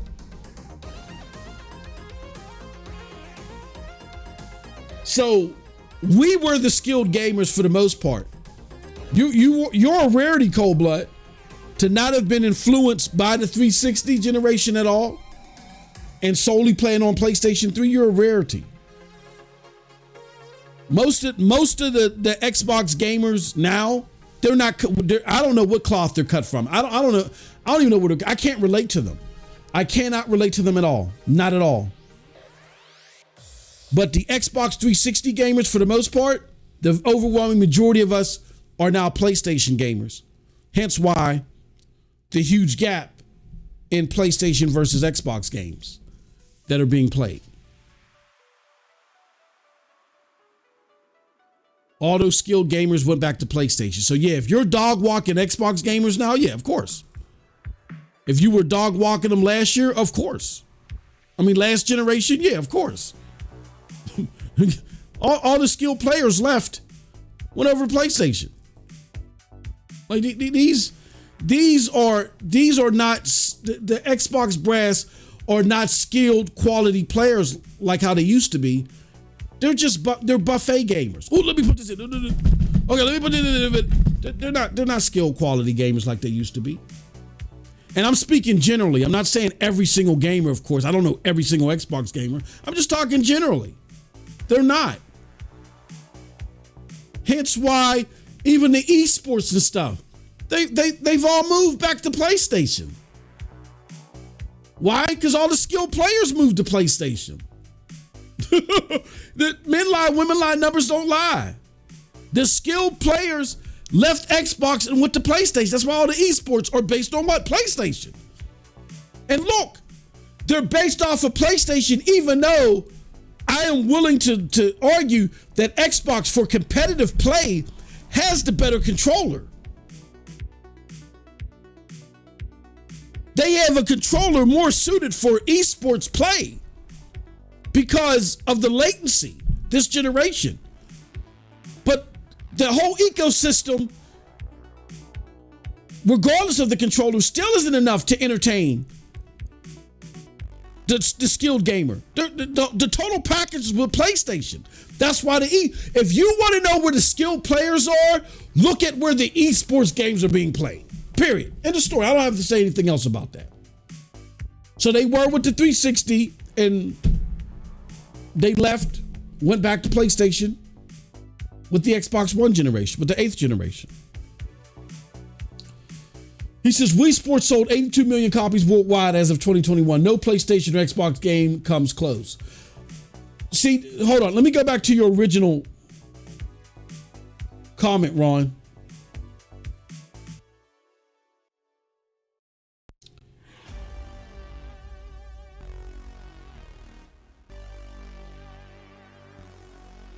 Your original comment is Nintendo sells more software than Microsoft and Sony.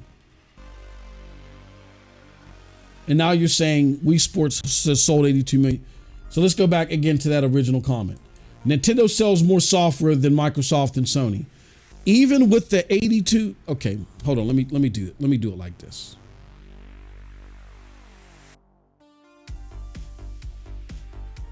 How many games were on the Xbox 360?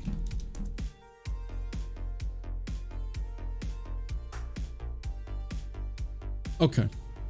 So I just searched how many games were on the Xbox 360. There were 9,364 video games on the Xbox 360.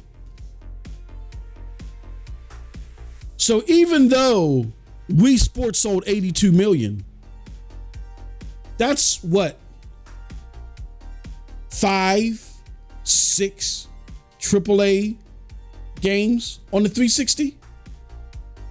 Not including Halo. Like if I do Gears, what else? If I do Gears, the original Mass Effect, do like some Forza, whatever, I can pick 5 or 6 franchises on the Xbox that equals that 80 something million, right? And then say all the other games. The third party, all that. Xbox sold more software than PlayStation. They sold more software than Nintendo. Now, if you're talking about exclusively, I mean, I don't know how much exclusive content Xbox sold on the 360 versus the Wii. I'm willing to bet because there wasn't, like, outside of maybe Pikmin, Metroid, Zelda, and Wii Sports, I don't think the Wii sold a whole bunch of even on Nintendo. So when you look at all of the exclusive content that was on the 360, when you add them all up, argue that you might still have more exclusive content sold on the 360 than you did on the Wii. Because they just had more, even though you can pick out some singular titles on the Wii that sold more than a singular Xbox title. When you do the grand sum, Nintendo didn't have as many killer selling software as Xbox had exclusively on the 360. They just didn't. The bulk of those sales was the was Wii Sports. I think you need to, here, let me do this. I think I still got this. Let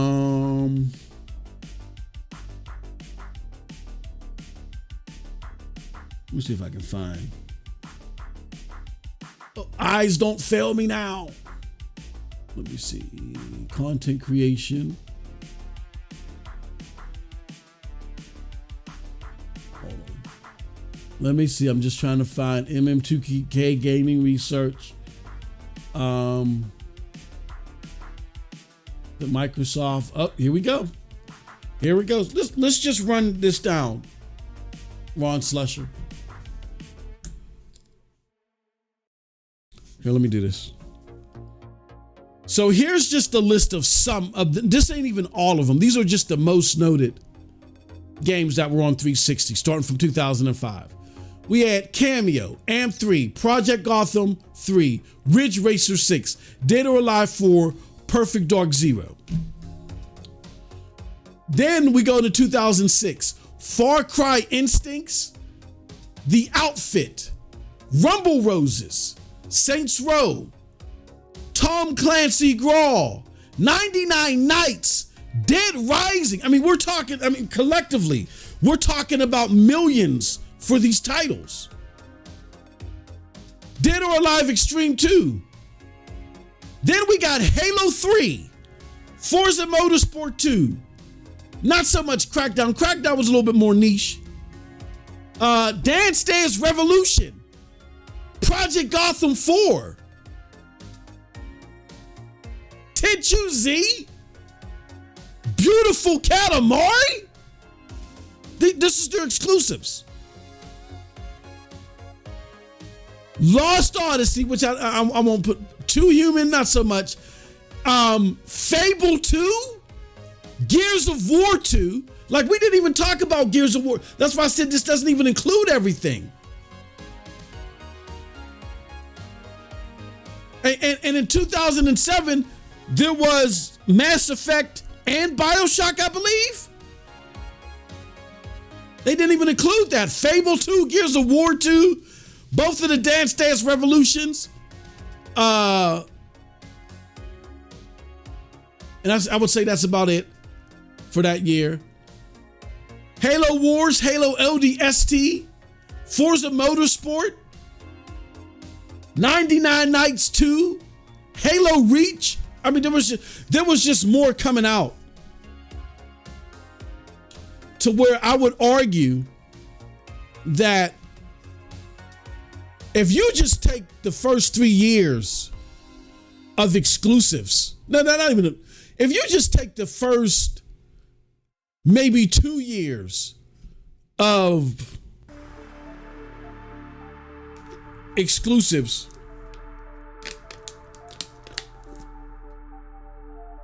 oh no, maybe not 2 years. If you would take the first 3 years of exclusives, because those didn't include the first Gears of War, those include Mass Effect, those include BioShock. I think you then buck up against, which is an astronomical amount, but then I think you buck up against the 80 million. And again, you got to take into consideration, this doesn't include all the exclusives. This is just naming a lot of the heavy hitters. You take those first 3, but Xbox was bringing out more. Okay, so then once you get past that, Then you got to get past Zelda. I feel comfortable a couple of years will knock down Zelda. Metroid Prime did fairly good, right? You know what I'm saying? But Zelda, Pikmin,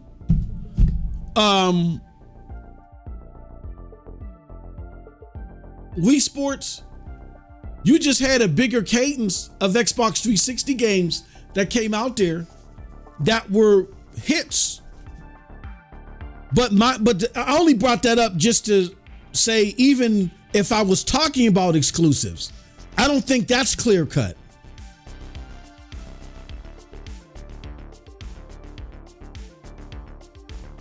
Even talking about exclusives, I don't think that's clear cut.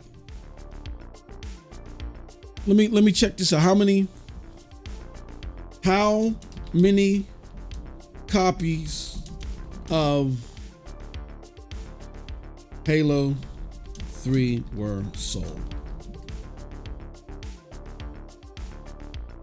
Like Halo 3 alone has 14.5, at least 14.5 million copies.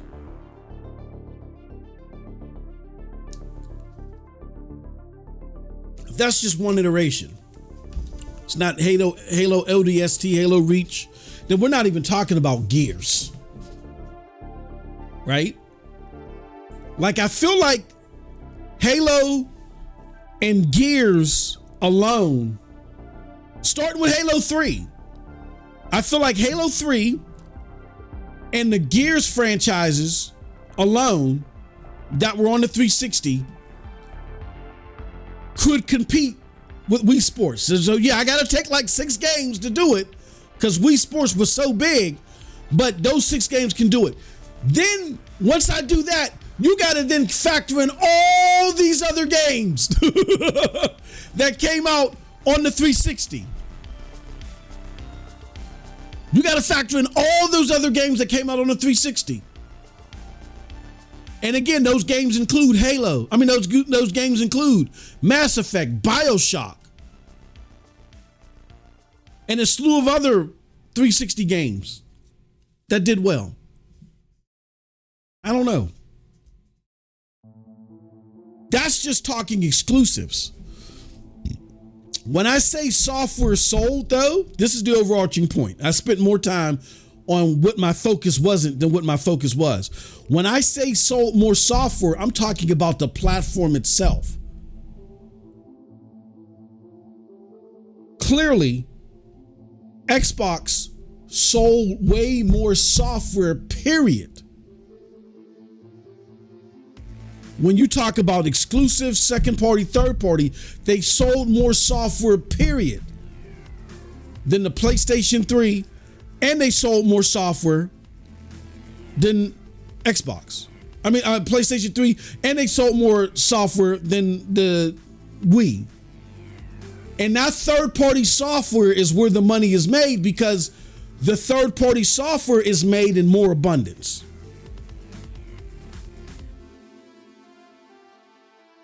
There's just like most of the money that's being made on these platforms, they're not coming from their exclusive content. A bigger bulk of Nintendo's money is made off the exclusive content, a bigger bulk, but the majority of it is coming from the third party games. It's coming from, or let me see. Hold on. Most of Nintendo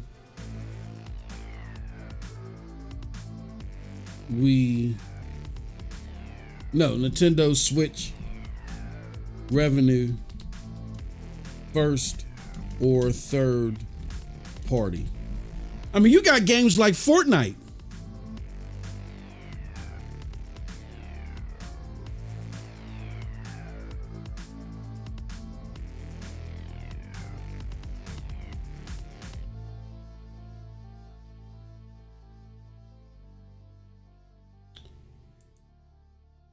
Oh, hold on.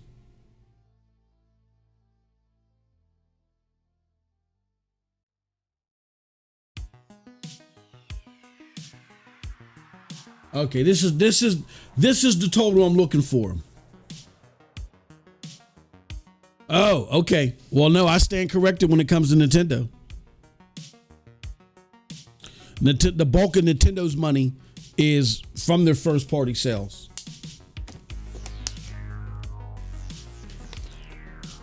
But when you look at the revenue made off of game sales,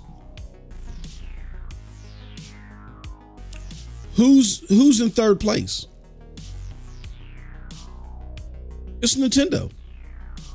Because of the fact that I'm looking here, 81% of total software revenues since the Switch's launch to present is first party.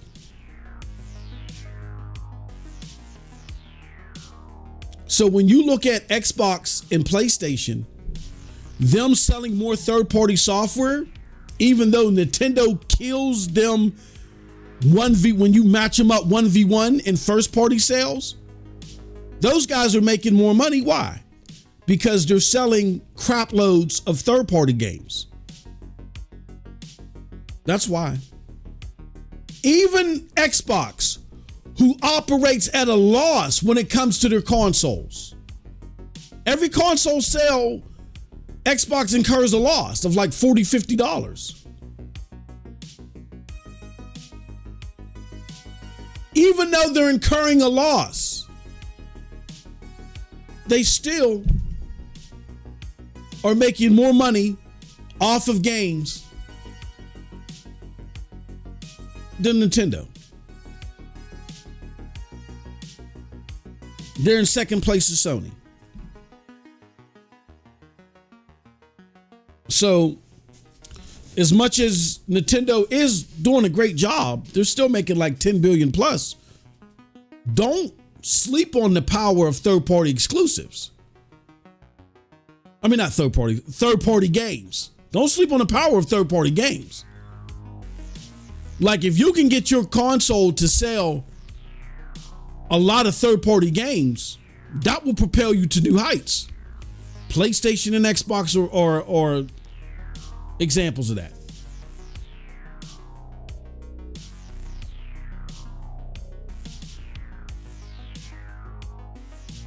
He says, Ron Slusher, the game was literally bundled with every Wii in existence if you wanted it or not. That is true as well. That is true as well. It was part of the bundle. So, I mean, yes, it gets counted, but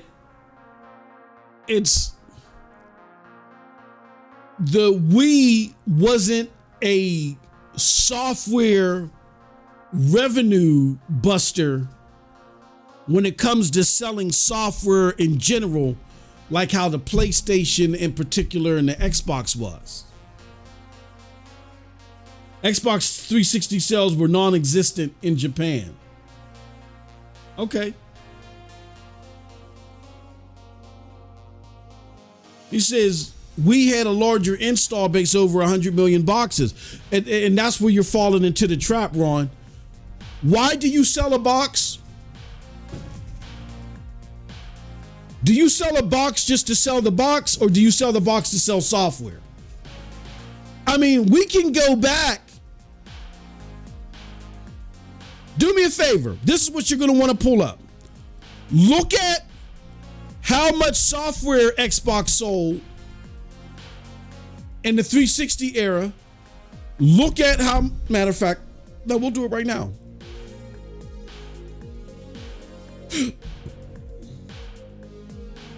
Software sales VG charts. We're going to do it right now.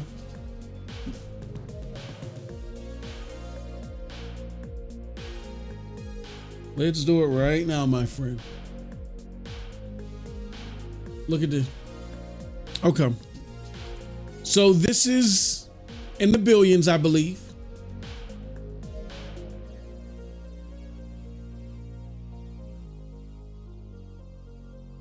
All right.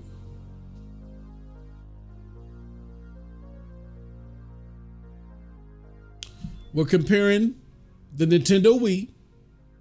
It is exactly like I said. that generation, the Xbox 360 sold over 1 billion pieces of software. PlayStation 3 sold close to 1 billion. And the Wii sold 921 million, right? Let's do this.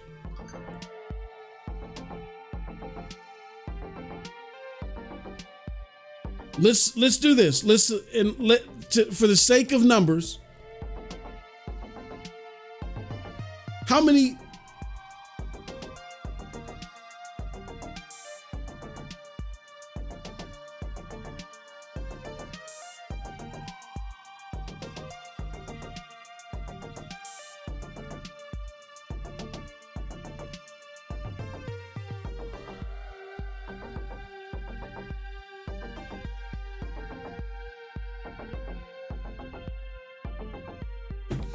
So if you take that, that's, holy cow, I don't even know how to quantify that number.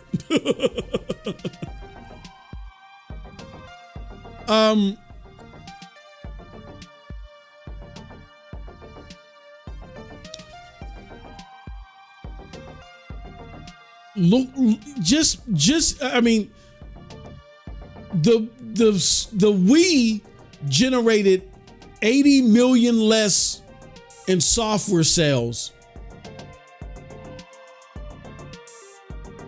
close to 90 million less in software sales than the Xbox 360. 90 million less. Who do you think made more revenue?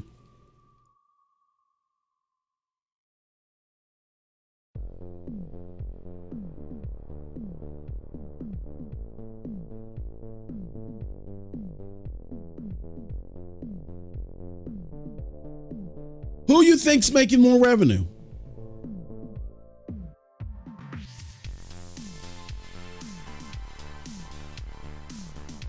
Or no, who you think made more revenue? And then even back then, Ron, you had the advent of DLC being brought into the equation. Xbox and PlayStation was capitalizing off of that. Switch couldn't. I mean, the Wii couldn't. The Wii wasn't capitalizing off of DLC like that.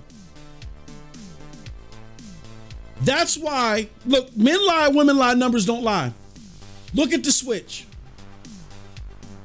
The Switch right now is third all time.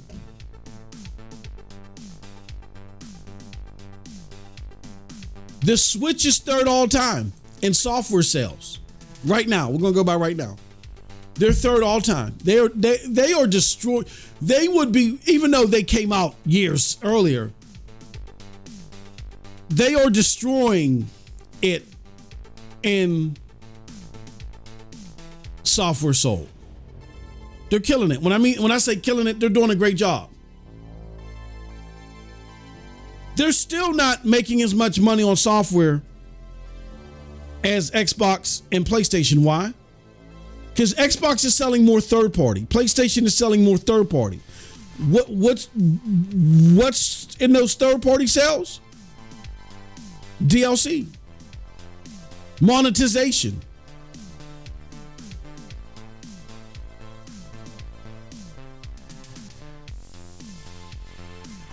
That's why overall selling more software is important.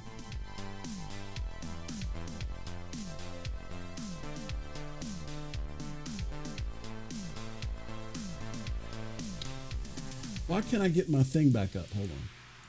That's why overall selling more software is important.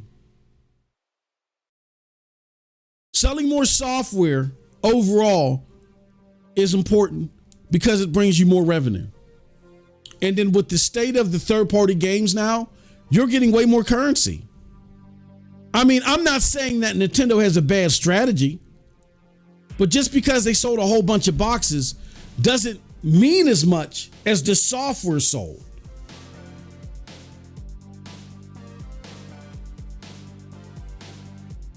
So if 81% of your revenue is predicated on your first party games, I mean, that's cool and all. And yes, their first party games sell way more. Currently, we're talking currently, their first party games currently sell way more than everybody else's first party games.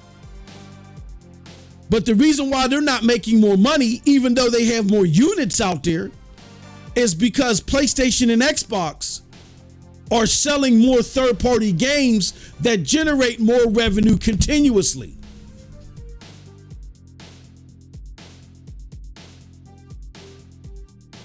So we can't just look at, oh, Nintendo is selling more of their first-party games.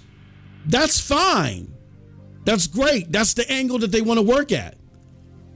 But these AAA genre-defining consoles don't simply rely on their first-party games. They use their first-party games to reel you in, and then they make gangbusters off the third-party content. And that's successful because it's bringing in more revenue.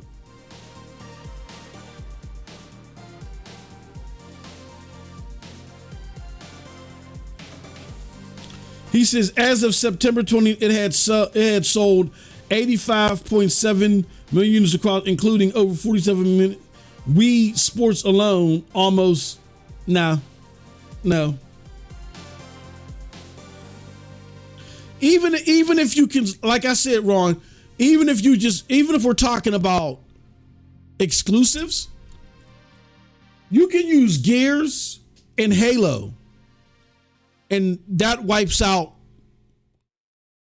that game from Wii Sports. You can just use Gears and Halo, that should wipe out the game from Wii Sports. And like Cold Blood said, most of those sales are based off it being bundled at no additional cost, it being bundled with the console.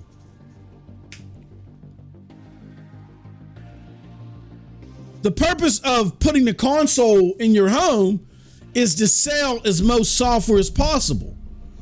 The Wii still sold a lot of software, but it didn't compete with 360 and PlayStation 3. I'm showing you on the screen right now. The 360 and the PlayStation 3 just made more money. A large bulk of this Wii revenue, not Wii revenue, a large bulk of this Wii sales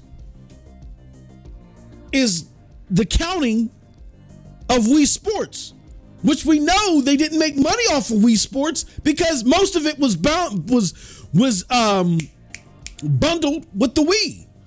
So really, this number should be in the 800 million somewhere, which makes it even worse. So not only did you sell more software altogether, but the bulk of the software that you're selling generates income regularly. So yeah, you can't just go off of console sales. The console is there to sell the software. So if more software is being sold and the type of software is being sold generates revenue regularly, you can't, they're not competing on a financial level with them. Hence why, with way more consoles sold, Nintendo year after year makes less money than Xbox. Why is that, Ron? Because they have more, because the third party games just generate more money than the first party titles. That's why.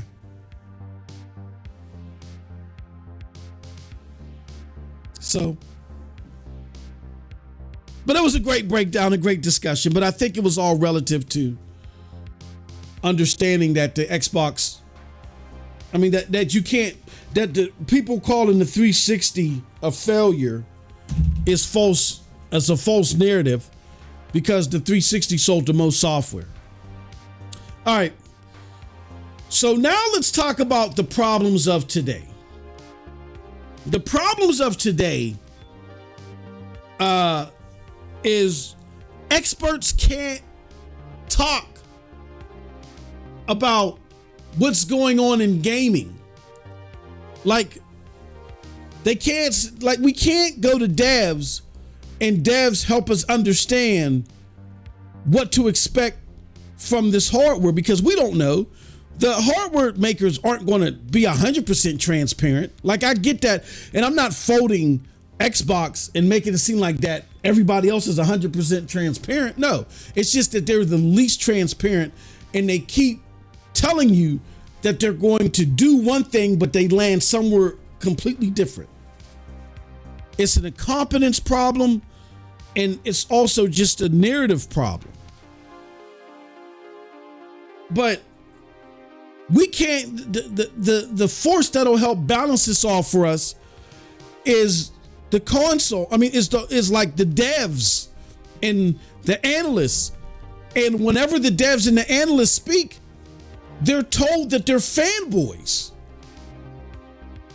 Like, let me give you a prime example.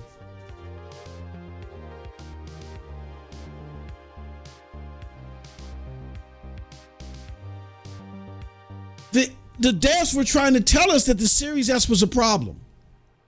They were trying to tell us that the Series S was an albatross. It was a problem. At its proposal, they were trying to tell us, look, don't fall for the okie doke if you're just getting a 1440p machine. No, this is a problem for us, and it's going to affect even those that are not consumers of the Series S, but are consumers of Xbox products. It's gonna affect you. They tried telling us this multiple times. And what happened? If you follow the cesspool, which is Twitter, they were told that they were called liars. Now you're seeing games, critically acclaimed games like Baldur's Gate 3, abandon the platform day one, or even abandon the platform day one, or maybe for good. We're starting to see that come to fruition. The more powerful, more capable Xbox Series X, who, again, with Alan Wake 2, performs better than the PlayStation 5. Xbox has a lot of potential. It's being hamstrung because of the parity clause that comes with the Series S. They warned you about this back then. So instead of those warnings being heeded, and then consumers as a result going back to Xbox and saying, no, y'all got to do better than this. If I'm buying a $500 box, I don't want to be hamstrung by no $300. Y'all got to figure this out. There's got to be a better solution. Instead of that happening, the fan base just goes all rabid and tells tells the experts, oh, Sony bought you out. But it wasn't always like this. Gabe Newell, remember? Now I broke down what happened with the PlayStation 3 and how they lost in software to Xbox. A lot of people were heeding the calls of folks like Gabe Newell, who was like, look, Sony wants you to pay $600 for that. Wouldn't do it. Wouldn't do it. And what happened? PlayStation gamers, as a result, said this is unacceptable. You need to do better. After the pushback, after issues with security and all this other stuff and expectations from gamers, PlayStation did what they needed to do. They said, you know what? All this taking over your living room stuff, we're done. We're going to be the best gaming console that we can be. What did they do? They removed other OS, which was a bummer for us tech nerds, but was great for gamers. They came with the PlayStation 3 Slim, which was more focused on the gaming aspects of it and tightened up the security.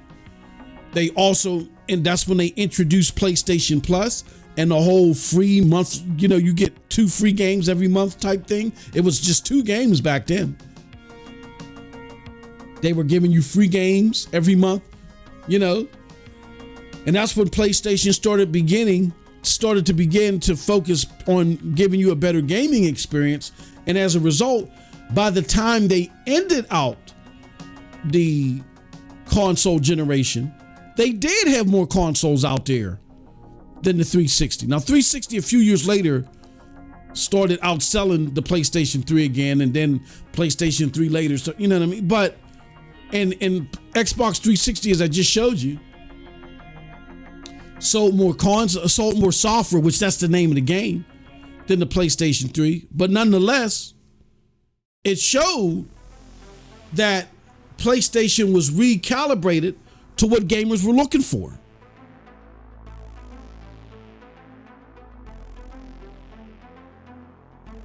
It started with gamers being warned by the experts and them explaining to the gamers why you're getting the crap or the things that you're not liking happening. And by the gamers being informed, that then forced Sony's hands to do better. That's not happening now. Because the experts are being attacked before they can connect to the gamer, you're just now having more crap shoveled to you through the Xbox platform, and you're having these expectations that'll never come to fruition. What's also happening now is, as content creators like myself try to have these discussions and shine a light on this, we're getting attacked personally. Shout out to Reforged Gaming and its host, its main host, Lano.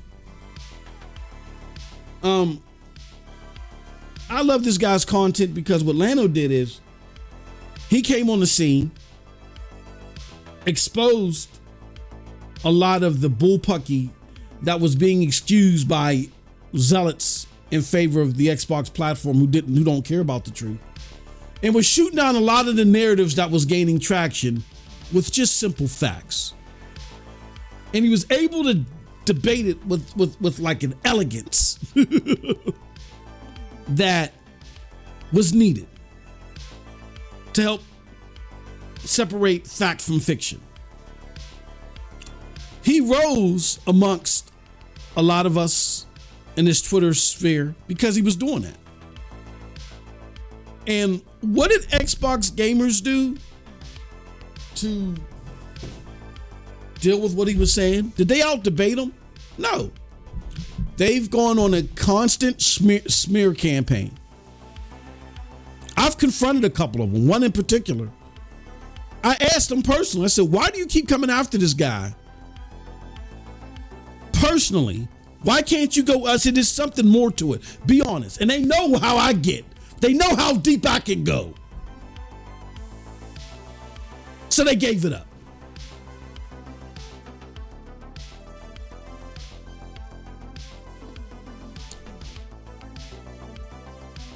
Here's such an attempt. And I was saddened to see that somebody that I particularly follow on Twitter didn't do the due diligence before they jumped in on this. But this is why I say Twitter is becoming a cesspool. It's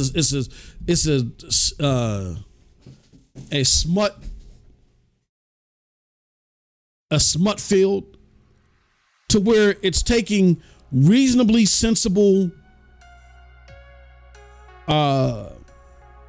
participants and making them respond out of their element. It's a guy I follow all the time. I love his debates when it comes to gaming. Prince Talbot says, and here's what happened. It was something that Reforged said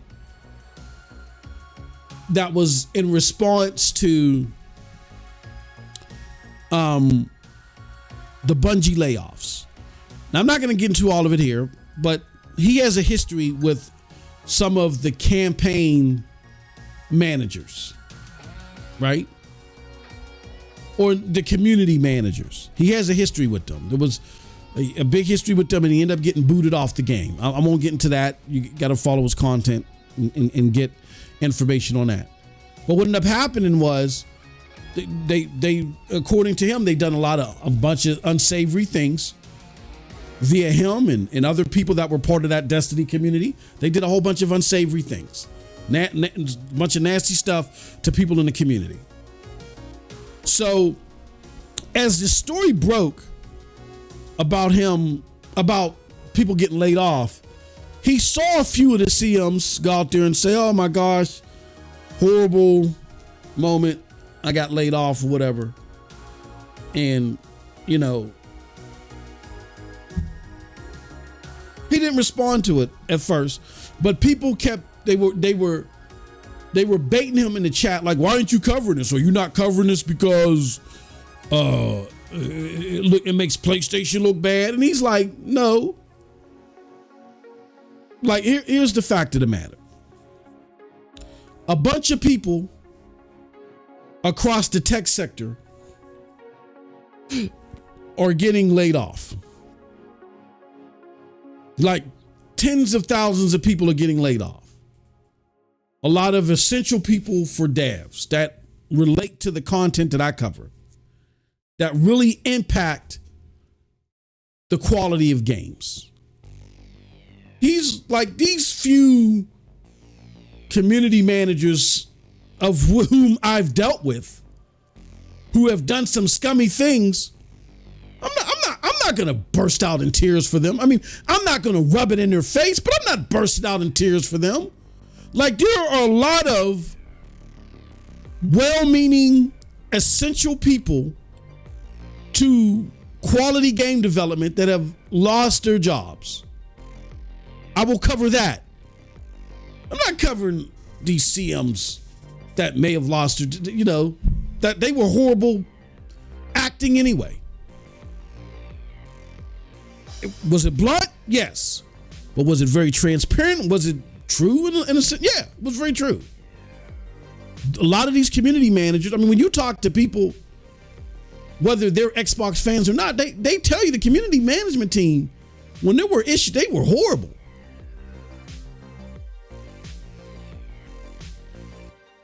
So there was no smearing or trying to underplay people who got laid off for the sake of Sony happening going on.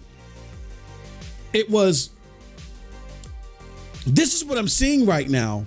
Y'all are jumping on my case to cover this. All I see is a couple of CMs who honestly, you know, through my experience with some of them being crappy, got laid off. Guess what? Tens of thousands of more reputable, actually essential people to game development got laid off. I'll cover that. I'm not covering you because of how the story looked then. And as you're looking at this clip, you can see it's being chopped and screwed, you know, and edited to fit a certain narrative. I expect some of the muck raiders on Twitter, the crumb side muck raiders, I expected them to hop on this, and especially those that, you know, have allegiances to Xbox and to some of the zealots in the Xbox community. I expect them to parade all over this. I was a little disappointed that Tybolt did that, because he seems very experienced to this. He says many of these roles absolutely would be essential. He said, this is such an unremittingly bad take and it's such a corporate boot licking point of view. That right there just eradicates. I don't need to read any other point in this tweet because that just disintegrates the whole validity of the tweet. This had nothing to do with corporate bootlicking. It was, again, history with the CMs, a desire to bait Lono into talking about well, why aren't you covering these layoffs, these few layoffs here? And he's like, I'm like, I cover essential development layoffs that are happening at mass. I'll cover that. I'm not covering a handful of CMs who, through my experience, weren't great at what they were doing anyway. I'm not covering that. You get that if you check the context. But we're so used now to flying back and forth through Twitter and actually digesting these stupid tweets that are being edited and cut up, that we take them verbatim after the edits. I mean, I know that's an oxymoron. Can you take an edited tweet at verbatim if core elements of what was being said? Like, look at, you can see it being edited. Essential parts of it being edited. And I was really disappointed to see Prince Tybolt digest that. So I responded. I said, hey, look, good brother, because I like it. I like his interactions on Twitter. He's of the handful of people that I enjoy the interactions and don't just try to pick out the raw news from. I said, hey, good brother, get your point, but as alluded elsewhere in this thread, this was a snippet taken completely out of context. There's a history here with specific CMs that the comment was in reference to. They are alleged to have done some very unsavory things to community members. I said, my suggestion is check out the full context. Check out the show for full context. For even more clarity, check out the member stream, which does even better explaining. I said, you have pro Xbox zealots targeting dude because he's battled away many of their narratives. It's a smear tactic.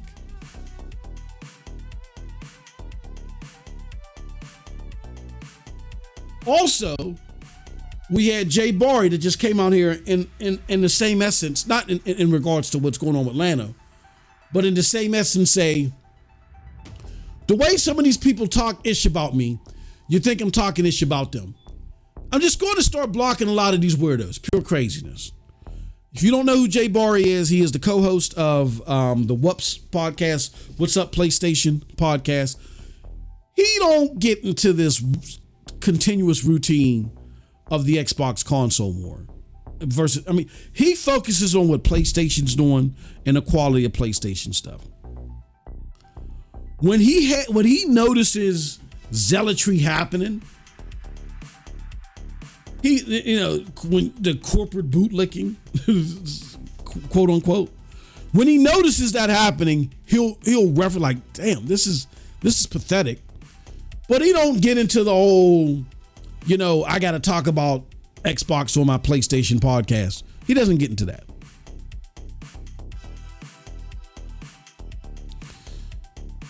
And just because he supports PlayStation, he gets attacked. Like personal attacks. So I just told him, I said, bro, the discourse on this app has gotten totally weird. A certain fan base has gone from trading comical bars back and forth. It started when I got here, with people willing to engage to shooting strays at anyone who don't praise their box. I said, y'all been killing it, bro. And I think you have outgrown these zealots. Right move. Like, just block them. Just block them. Why am I saying this? Because Twitter, simply put, it's not a real place. It's a place where, if I can borrow a term from Lano, smear merchants just go out there and want to deceive people and want to attack people who don't praise their box. They're going to do it to content creators. They're going to do it to developers. They're going to do it to experts. So you're no longer rewarded the opportunity to be told the truth when marketing ploys and corporate speak fails you. There's no advocate for you anymore. Because as soon as someone goes to advocate for the truth, they're attacked. I think Sam Raimi is his name. the head developer for Alan Wake 2, when he was asked by IGN, well, what do you got to say about the Series S? Before he could even talk about the possible bottlenecks in the Series S, so consumers are aware, he had to go in this disclaimer that was sad to say, look, we love Xbox, we love PlayStation.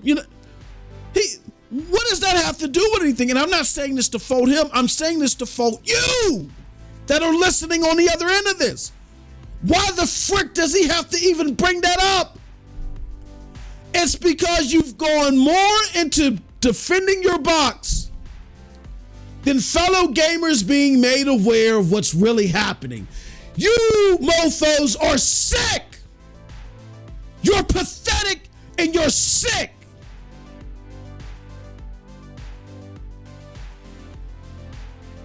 Y'all need to get laid. That's what I think. You nose picking, Vaseline smeared all over grandma's couch, spending up all your money on OnlyFans. Y'all need to get laid in real life. You're sick. You're repulsive. When fellow gamers cannot get information because you want to whack off to your favorite brand and defend them no matter what, that's a place I don't want to be part of.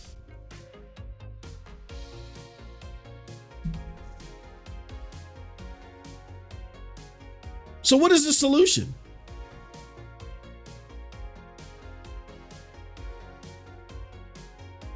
Honestly, you want to know what the solution is? This might sound like some bait and switch or some marketing ploy. That's your solution. Get off of Twitter. Come to places like Geeks, where we will have the tough discussions. But we're not going to silence anybody because we're worried about it making our favorite console look bad. You're going to have discussions. We're going to give check marks to whatever's being factually said, whether it's in favor of our favorite box or not. And we're going to have you informed so you can have the best gaming experience plausible for you.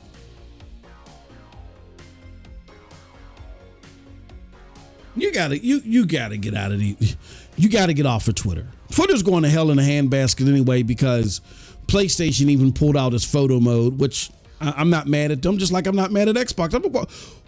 Why would we pay Twitter for this? Twitter gains traction based upon its accessibility of the information that it can pass.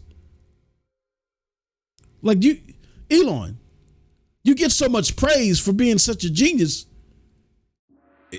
Does that genius just stop and go to a full pause when it comes to cars?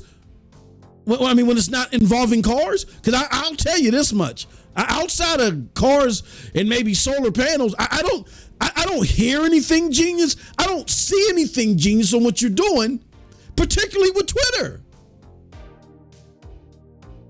It has now become a cesspool of misinformation and disingenuous behavior. And it's where the pathetic people run amok. You got to wade through the muck that's being slung there to find out raw data that you can research and then maybe use in your content or go in your gaming day. I highly discourage you from interacting in the Twitter gaming community. It sucks now. It sucks. There is no point in doing it. You gain no benefit from it. And that's my 2 cents.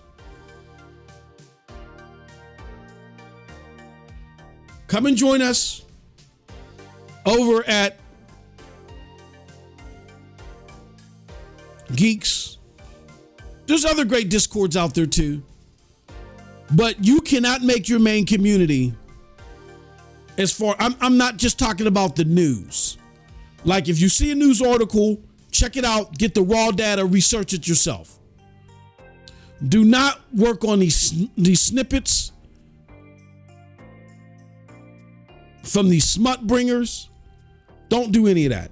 It's not even worth it.